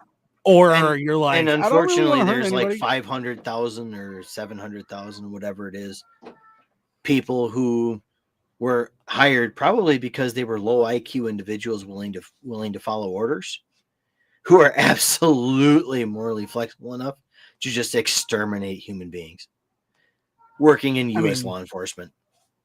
Yeah, now they're all working in U.S. law enforcement because, you get out and what else are you going to do, right? But I mean, you could find a normal job like a mortgage lender, or you could, I don't know, you could just be like security, private security, and just do that. But no, because they want that legal immunity to be able to kill who they want when they want, to be able to beat people and tase people and things for not following their instructions. We've talked about on this show a lot about Chevron deference and how it's probably one of the worst legal doctrines ever put forth by the Supreme Court. I would hazard to say that qualified immunity is objectively worse. Yes, and speaking of the court making horrible decisions because they don't actually care about you. That was an accidental segue, but I'll take it. Mississippi judge ordered a newspaper to remove an editorial. Press advocates are outraged. Now, this minimizes what it actually is. So let me explain. A Mississippi judge ordered a newspaper to remove an editorial criticizing the mayor and city leaders after the official sued, sparking complaints from press advocates that it violates the First Amendment, because it absolutely does. And we'll get into that momentarily. Chancery Judge Crystal Wise Martin issued the restraining order against the Clarksdale Press Register on Tuesday in connection with a February 8th editorial titled "Secrecy, Deception, Erode Public Trust." The piece criticized the city for not sending the newspaper notice about a meeting the city council held regarding a tax proposed on alcohol, marijuana, and tobacco. Quote, I think it's dangerous that a judge would issue a temporary restraining order without a hearing, said Wyatt Emmerich, president of the paper's parent company, Emmerich Newspapers. We'll fight it and see where it goes. The city's lawsuit called the editorial libelous and said it chilled and hindered the city's efforts to lobby for the tax with state legislators. Wait, what? What? The editorial was no longer available on the newspaper's website by Wednesday afternoon. Scheduled a February 27th hearing in the case. Mayor Chuck Epsey said the editorial unfairly implied that the city had broken the law with its meetings and cited another portion that questioned, have commissioners and the mayor gotten kickbacks from the community? They're politicians. Yeah. I guarantee you they've gotten kickbacks from the community. Yeah, it says we're all for the press doing their job. We're all for as much transparency as possible. Just tell the truth. I don't think that's too much to ask for. Okay, here's the thing, right? And this is why I wanted trying to to obfuscate the truth by eliminating the freedom of speech of the individual. Well, not only that, but like, okay, so if you look at the facts, right, at what actually happened, they intentionally did not tell the newspaper, which had been against these taxes and speaking out against them. They intentionally did not tell the newspaper or really publicize that they were going to have a meeting about this, right, to avoid public comment that might dissent. That's what they're doing very clearly, and the newspaper because heaven forbid bullshit. That people actually have a voice. Right. And the newspaper called their bullshit, right? The newspaper called their bullshit and pointed it out. Now, this judge has now said you have to take that editorial down because it might affect the very thing that you were specifically speaking out in the fucking editorial about. Yeah, it's fucking supposed to. That's the whole fucking point. So I want to go through a couple of things here real quick. Since it was a judge who did this, right? It's a judge who ordered this to be the case. Let's go through some jurisprudence. You guys know how much I love citing legal jurisprudence. I'm just going to sit back on this one. You know how much I love it. So first of all, let's rewind the clock way back, right? Way back. We're going to go all the way back to 1919. Okay. 1919. I'm surprised only going that far back. World War I has recently ended. Socialism and communism are on the rise. Okay. Lots of people are starving because of it. I mean, sorry. Well, but two cases happened that year. Abrams v. U.S. and Schenck v. U.S. Okay. Then 1927, you have Whitney v. California. 1942, you have Chaplinsky v. New Hampshire. And then in 1969, you have Brandenburg v. Ohio. Every single one of these Supreme Court cases says that the government cannot punish or censor speech that they disagree with in any way unless it is going to imminently and is intended to imminently and demonstrably incite lawless action. There are several other cases I didn't mention there that mention that like the person saying the thing has to be aware that this could potentially incite imminent lawless action and things. But in any case, all of those cases are directly related to each other. So we cite Brandenburg v. Ohio, beginning of every episode. There's also Chaplinsky v. New Hampshire, Whitney v. California, Abrams v. the U.S., and Schenck v. the U.S. All say the same thing roughly and just kind of elaborate. But what's really relevant to this is not only that, right? Because they weren't saying that, oh, go storm the Bastille. Right? That was not what was being said. It was an implication, a question. Are these people being bribed that they're willing to do this, that they're willing to do something as shady as this? And that's all they're asking, right? So in Terminello v. Chicago, which is from 1949, They ruled, quote, freedom of speech, although not absolute, is protected against censorship or punishment unless it is shown likely to produce a clear and present danger of a serious substantive evil that rises far above public inconvenience, annoyance, or general unrest. Read that again.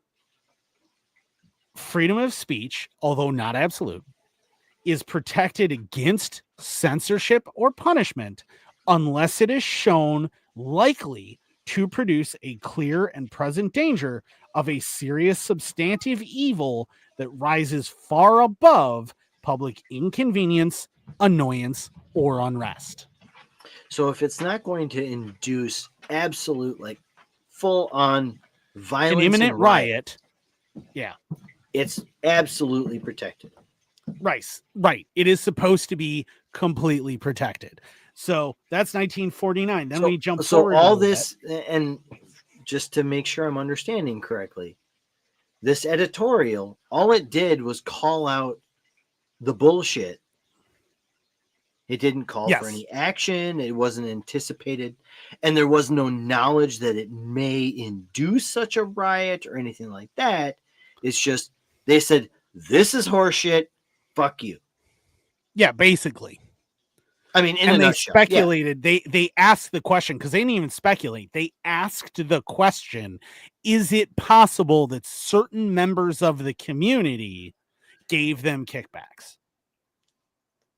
It never says it is. It never specifies those people. It never even says which one of these politicians they're talking about. It just speculates. Is there a possibility that they chose to do this because of that? And it's asking that question. Okay. So there is no. It's literally posing a hypothetical. It's not saying this happened or this happened as a result of X. It's saying, is it possible that this may be why they made the decision they made? Exactly. So that covers those, right? Then we jump forward a little bit in Supreme Court jurisprudence and we go to 1967. You know, the 1960s and the Supreme Court. 1967 in Curtis Publishing Company v. Butts. Okay. Which is directly related to a prior one, which involved the New York Times. All right.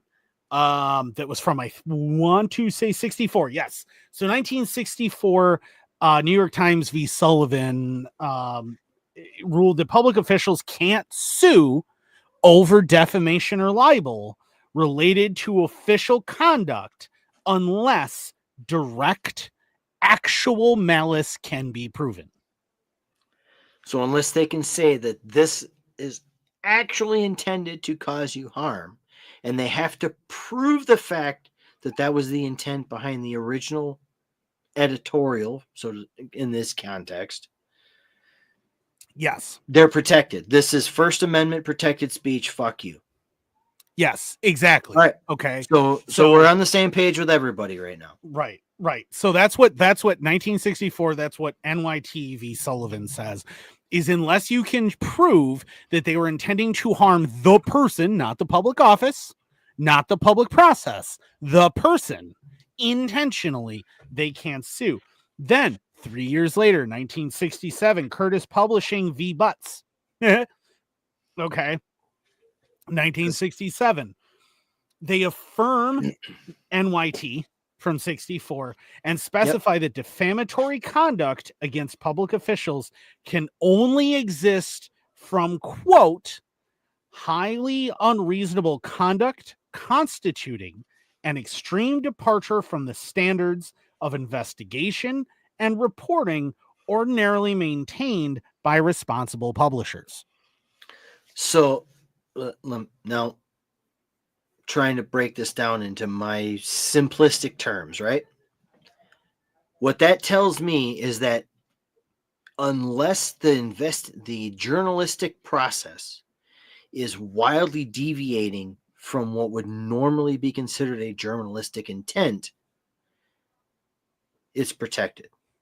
Right. So essentially what that's saying, to sum that up, is what that's saying, what Curtis Publishing v. Butts says is not only is NYT from 64, right, that they can't sue you over defamation unless you're really trying to hurt them specifically, but also, even if it does hurt them, unless what you found or published deviates from the norm, meaning that instead of investigating, talking to people off the record, blah, blah, blah, you found this out, unless you're just straight up making it up and inventing it and saying this is totally true, and you're coming up with these, we're not even talking like yellow journalism here. We're talking straight up tabloid, right? Like, unless you are saying, Bat Boy convinced you through a secret Aztec ritual to do like that kind of thing, that is not protected. But if I go, well, my investigation shows this, and this is how I'm interpreting it, and that's reasonable, right? Newspapers have been doing that forever. That's still protected speech. That sounds like freedom of the press to me. Yeah. Right. Because that's freedom of the press. And then we jump to 2011 and Schneider v. Phelps, right? Schneider v. Phelps basically said, to sum it up, and if you guys want to go read all these, you feel free, but it basically says that the First Amendment protects anything that reporters and journalists say, even if it inflicts emotional harm on public officials, if it is about the public officials in a public capacity. So that makes perfect sense, because we, as people who say things, are not responsible for the reaction of the recipient.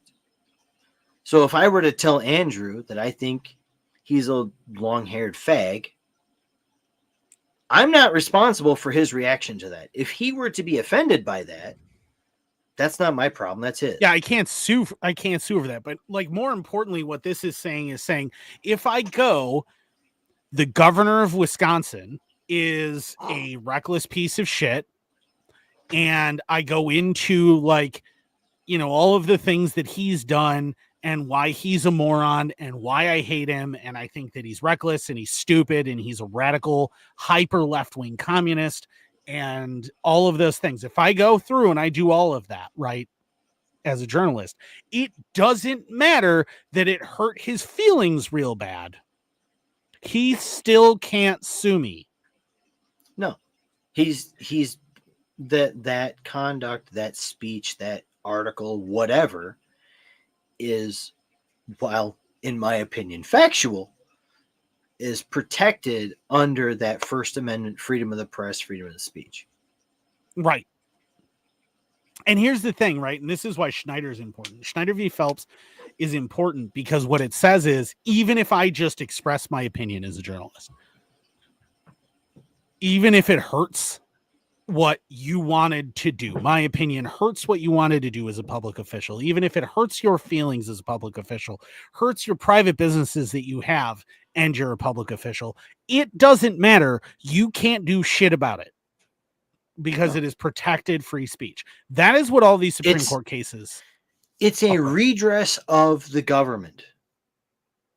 Yes. Long story short, that's what it amounts to. It's a redress of your opinion redressing your elected officials. Yes, that is what that is. Now, I bring up all of those cases because what this judge in Mississippi did is go, I don't care about the First Amendment. I don't care about freedom of press. I don't care about all of this established jurisprudence from the Supreme Court that says I'm not allowed to do this. I'm going to do it anyway. Because you hurt the feelings of these public officials by pointing out the truth that's really inconvenient for them. And their argument before her without a hearing legitimately was, but it's going to cause us to not be able to do a thing politically that this paper is openly disapproving of. Them saying bad things against us is going to prevent us from doing something we want to do politically. And that, which is this is how the press works in a free fucking society, right? This is how public debate works. And this judge went, I agree. You have to take that article down. Which brings us to what's going to end up being a 30-second blurb on this particular article. The link will be in the description if you're on YouTube or Rumble or wherever watching this after the fact.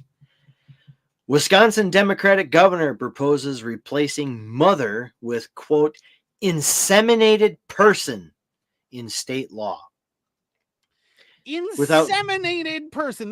Talk about a complete devaluing of womanhood. Yes. A complete devaluing of womanhood. This is a discussion I just had with a really close friend of mine, where she's all afraid about Trump, his executive orders, Agenda 2025, whatever the hell it is, or Project 2025, whatever the fuck that's called. And the absolute depersoning of women. Because not only are pregnant women being relabeled as, quote, inseminated persons, it essentially and inseminated persons. It essentially boils it down to, I don't care what you are or anything like that. You can be in it. If you're a dude who decided to have your dick turned inside out and turn into a fake vagina, technically, if another dude comes in you, you are an inseminated person. You're not a woman. You're an inseminated person. No, because you can't get pregnant because it's no, but they still have common. They still have semen in them. Yeah, but which means they are inseminated. They're just not pregnant. Is. Yeah, that's not what insemination is, though. That's not insemination. That's I don't know what to call it. That's not insemination. I know what you mean. I know what you mean. Why do you want to be a woman, Stan? Because I want to have babies. Yes. You want to have babies? I want to have babies. 50 years ago. Babies. Where's the feet? You haven't got a uterus. Where's the fetus going to gestate? You going to keep it up? Yes. 50 years ago, this was a joke. 50 years ago, this was an absurd joke that made people at the time. My dad was alive in the 70s when The Meaning of Life came out. He watched this and he went, Life of Brian I was quoting, actually. Oh, Life of Brian. My bad. And he went, there's no way life could get this bad. Well, it could, first of all, but it could, also, and it did. I want to make it. And then, hold on. And in the 90s, in the mid 90s, me as 12-year-old Valhalla anarchist was talking to my dad, and my dad said, the absolute worst thing you could be today is a straight, white Christian male. Oh yeah, that was. I mean, it's been like that for a long, long time. Absolutely, States, right? Long. But it's only gotten worse. But I don't care what you want to do to your own body. You own yourself, right? I'm an anarchist. You own your own body. Especially if you're an adult, if you're a consenting adult and you want to have additional arms attached, that's not for me to tell you can't. I don't give a shit. That's your life. And I'm all about body modifications, man. I love body modifications. You want tattoos, you want piercings, you want to split your tongue, you want to dye your fucking eyeballs. If you're a woman who decides to get a third breast implant over the top of your sternum just to make yourself look like somebody from Futurama, hey, go for it. That's your life. It's total. Isn't it Futurama? Bro. It's total recall. There was a one in Futurama 2 later. There probably was, but that's totally recall. Season 5. They were calling back to Total Recall. The actress who played that chick is on my Facebook friends list. I ain't even kidding. She was also in Star Trek repeatedly. That's true. Fair enough. But, I'm not a Trekkie, but I understand. Dude, I know I wind up meeting some weird people in my life. But anyway, so no, it's not even about what you want to do, right? I don't care what you want to do. That isn't my problem. That isn't my concern. No, I don't think that should be government's concern or government's problem. What I have a problem with here, where I think this is absolutely absurd, is that this devalues womanhood. This devalues the entire idea of being a woman in a really fundamental way. And I have a problem with that. I have a problem with you devaluing, linguistically, intentionally devaluing the miracle of conception and the miracle of childbirth. I have a So problem with that. I agree with that, and I'm going to emphasize why. I'm a dad, not a father, because those are two different things, but I'm a dad of 5 wonderful kids. One of them is not biologically mine, but, you know, my wife, all that fun stuff. We're a blended family. Calling my wife not a pregnant woman, but an inseminated person completely ruins the value of what it means to be a pregnant woman, regardless of the era in which you live in. If I were to, I guarantee you, and I won't go get her, but if I were to tell my wife, congratulations, you were a 4-time inseminated woman. Well, it's the same. It's the same shit as She the doesn't do it. chest feeding, right? It's Oh, not God. breastfeeding anymore. Now it's chest feeding. What? Okay, so What? first of all, medically, yes, men can in fact breastfeed. Fun fact: it's rare, but it has happened. As a matter of fact, Documented. biologically, theoretically speaking, male nipples were theoretically used and possibly used for infant satiation. So the infant has I been have fed. nipples, Greg. Could you milk me? So the infant has been fed, is ready for rest. We now use a pacifier to put in the infant's mouth in place of a male nipple. That is what a male nipple was theoretically used for in prehistoric times. Was, oh, the baby wants to suck on something. Man attached baby to nipple. Baby half-ass sucks on it, falls asleep. Yeah, but see, I mean, the thing is though, it like medically, men can in fact, in extreme circumstances, and it's documented, develop proper milk production and breastfeed babies. So like mom dies, right? That's a thing that used to be a very big problem. Mom But dying in childbirth. You the have an milk infant. produced by male milk sacks, milk ducts, whatever, is not it is nutritionally complete, but it is not as efficient as female milk. It potentially isn't, but like we're capable of that, right? So like that's one thing. That's one thing. And if you want to attack that, that's one thing. Because yes, technically, whatever. But what And you it are can be doing, enhanced by drugs. yeah, and what you're doing here is you're trying to linguistically eliminate the entire concept of womanhood. The entire Yes. concept of a very fundamental thing, the ultimate fundamental thing that makes men and women different, and that is that women can get pregnant and have babies and men cannot. This is a fundamental thing, okay? This is a very core idea, and what you have done is cheapen the entire concept of being a woman, and I have a serious problem with that. With you cheapening that and cheapening how important that is. I'm Like you're surrounded by women. at this point, linguistically, you're messing with my mama. Don't you mess with my mama? No shit. No, I won't even say my mama. My mama's passed away. I'm talking about my kids, my daughters. I have 3 of them. And what this does is completely definitionally change womanhood. They don't, and it's, and remember, don't forget that during the Biden administration, right, there's that whole thing where one of his appointees could not define. It was Ketanji Brown Jackson. She's a fucking Supreme Court justice, and she could not define what a woman was because she, couldn't quote, define. is not a biologist. Fuck that bitch. You don't need to be a biologist. And fun fact, biologists, in fact, do define it as whichever member of the species has the larger of the reproductive cells. Fun fact, the larger of the two between a sperm and an egg in humans, the egg is bigger, making them the female biologically. Because, if you want to talk to a biologist. Yes, in most cases, the human egg is microscopic, but in certain fringe circumstances, you can actually visually identify an egg if you're looking for it in the menses of a woman. Yeah.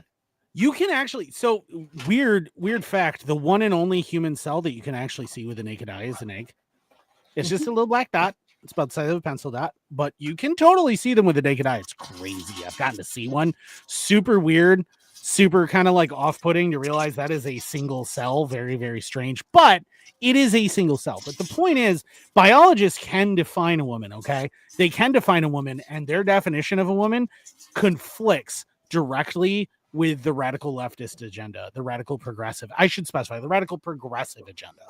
I generally don't have problems with leftists. I have problems with progressives. Well, I am considered a leftist by the majority of people politically. I am very true story. Left of center. Very, this is very true. Center.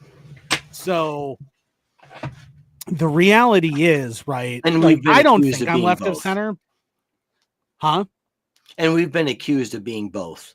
Yeah, I get called a liberal loon and a neo-Nazi ultra-conservative within the same thread. It happens. It's hilarious because the reality is I'm just a rational human being. Right. My favorite is when I get called a communist and a fascist Nazi under the same comment or the same thread in X. Oh, that happens all the time. Like it's ridiculous, right? When you're an anarchist, this is the shit that happens to you because you're reasonable, you're rational, and as a result of that, everyone on both sides of the political spectrum in America hates you, and it's hilarious. Yep. It makes me laugh every time. You actually, live the real American ideals of personal accountability and personal autonomy, which is what we were supposed to be. Had the government stayed in its fucking lane as designed from the word go, we wouldn't exist. We wouldn't need to have this discussion week in and week fucking out. And that's the thing is like it's a constant debate, and like people want to portray it as a culture battle, but the thing is I don't think it's a culture battle. What I think it is, and I think you need to approach it as, is I think that you need to look at it as the forces of freedom versus the forces of oppression. And that's really what's going on here, is because if they can start making your language mean anything they want, anytime they want, with absolutely no anchor, absolutely nothing to define anything by, they can change the meaning of the right to keep and bear arms. They can change the meaning of the right to free speech. They can change all of these meanings at will. And you need to go, no, language needs to stay a certain way because it needs to be indisputable. Mm-hmm. And allowing them to start altering the meaning of mother and the meaning of father fundamentally threatens the entire concept of language being precise and indisputable. And I think that's a serious problem. That's a serious danger. But we are over time already. We are. I just want to end this particular part of the conversation with the Merriam-Webster's definition of a woman. 1A, an adult female. 1B, a woman belonging to a particular category as by birth, residence, membership, or occupation, usually used in combination. 2, womankind. 3, distinctively feminine in nature. 4, a woman who is a servant or personal attendant. Essentially, if you have 2 X chromosomes, you're a woman. I mean, that's, well, not entirely, but yes, for the most part. I mean, you and I have XY chromosomes. I can go through any number of surgeries I want. I'm still a man. You could still be XXY or XYX. You're right. You but can have spare chromosomes. those I'm just going to point out Klinefelter's exists and Down syndrome exists. But So, that's way over here. That's a extreme minority in the it grand would be a scheme lot of things. larger minority if we weren't constantly aborting all of the babies diagnosed with it. That's true. Eugenics are a thing. Eugenics are a thing. Yeah. But I can't anyway, argue with that. Please check out thebeardstruggle.com. Use code InkedAnarchist for 15% off, or you can use the link in our description. Also use the link in our description if you want to check out RK Spookware. If you know who they are, you know why you need them, and that you need metal bits for what they do. So check them out. Check out Jeremy at the Quarterings coffee brand coffee. You also get a discount if you use that link in the description. Road to Autonomy Magazine, Poppins Patches, Dave at Poppins Patches. I've been working with him on some stuff. We talked about it last time. Still working with him on some stuff. Absolutely awesome. Chris is rocking the patch that started it all. The festive Tropical shark fish. or Hawaiian. Yeah, that one. Check him out. He's got some amazing stuff. He's got new stuff coming out all the time. He's currently working on some absolutely hilarious stuff that I'm working with him on, and he sent me some initial sketches. And trust me, you're gonna want those patches. They're absolutely awesome. Again, it's Abolish ATF gets you 15% off of that.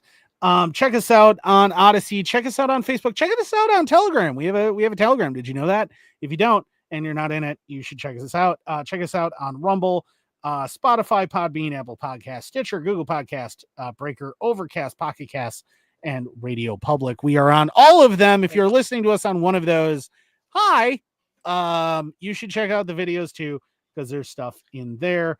Fair warning. Sure that I was going to say, fair warning, if you're subscribed to the Rumble channel, I'm probably going to start doing some little 10 to 15 minute blurb one-offs here and there throughout the course of the week about things that matter to me. If anybody else that is normally a host of the show, Andrew, Jason, Josh, whomever, decides they want to record, I will happily upload those to the Rumble channel, and you'll get more content that way. But I'm looking at starting actively moving in that direction. People keep telling me I need to do like history videos like I do on my TikTok on this. Also, if you haven't checked me out on TikTok, I'd appreciate it if you do. Yeah. So I do a bunch of history stuff. Me those. I talk about a bunch of random history stuff. Yeah. Like I do a bunch of random history stuff. If you've ever wanted to know why does the US not use the metric system, the answer is pirates, and it's a cool story. That's one of my favorite stories. It's just the crazy. It like I do all kinds of cool stuff. I talk about how the word hello is designed for telephones that didn't exist before them. All sorts of fun stuff. Definitely check me out. Also check out our other sponsors, Reaper Brand Apparel, Lions Not Sheep. They're both absolutely awesome. And our newest one, W Energy. Again, I've said it before. If you drink energy drinks like I do, and you need caffeine very, very regularly, and you hate crashing off of those energy drinks, dude, W is the way to go. They're completely reasonable. Their flavors are amazing. They have a ton of flavors. They're super, super good. They're absolutely awesome. And you do not crash off of them. Yeah, and you do not crash off of them. You don't crash off of them, and it's super, super awesome. They have a tie-in right now with some anime that I haven't heard of, but if you're a fucking weeb, go for it. They're great. It's like it's actually, I mean, I will say it's like a Japanese rose blossom thing, and it's pretty awesome. And I love Sakura. That's fair. As a flavor, but still, there's a ton of cool stuff out there that they do. They do all kinds of cool energy stuff. They support the channel, and we would really like you guys to check them out. You can get these huge tubs for really, really freaking cheap if you use the links and if you use the discount codes, and you can get all this cool stuff. And it's awesome. And they are absolutely worth checking out. If you have like a mixer thing and you do pre-workout stuff, whatever, check them out. Check them out. It's all in the link tree. We have a link tree. Everything you need to know is in the link tree. Yeah. If you have ever wanted to support us, please check it out, and please support those who support us, because we really need you to, because that's what helps enable us to continue to do this stuff, is all these cool sponsors, all these people who give us cool stuff. and help us continue to produce things that you guys want to hear. So definitely check them out. And don't forget to support your local single moms. Keep your rifle by your side. And you guys have yourselves a good week. We will see you on the next one, probably in 2 weeks. That's certainly what we are going to aim for. And hopefully the world doesn't end by then. But we're going to do, I plan. So if you stayed until this point, you are still listening. I plan on doing a St. Patrick's Day special. Oh, Lord. So we're going to do that. Heard it here first. We love you guys. We will see you on the next one. Peace. Peace.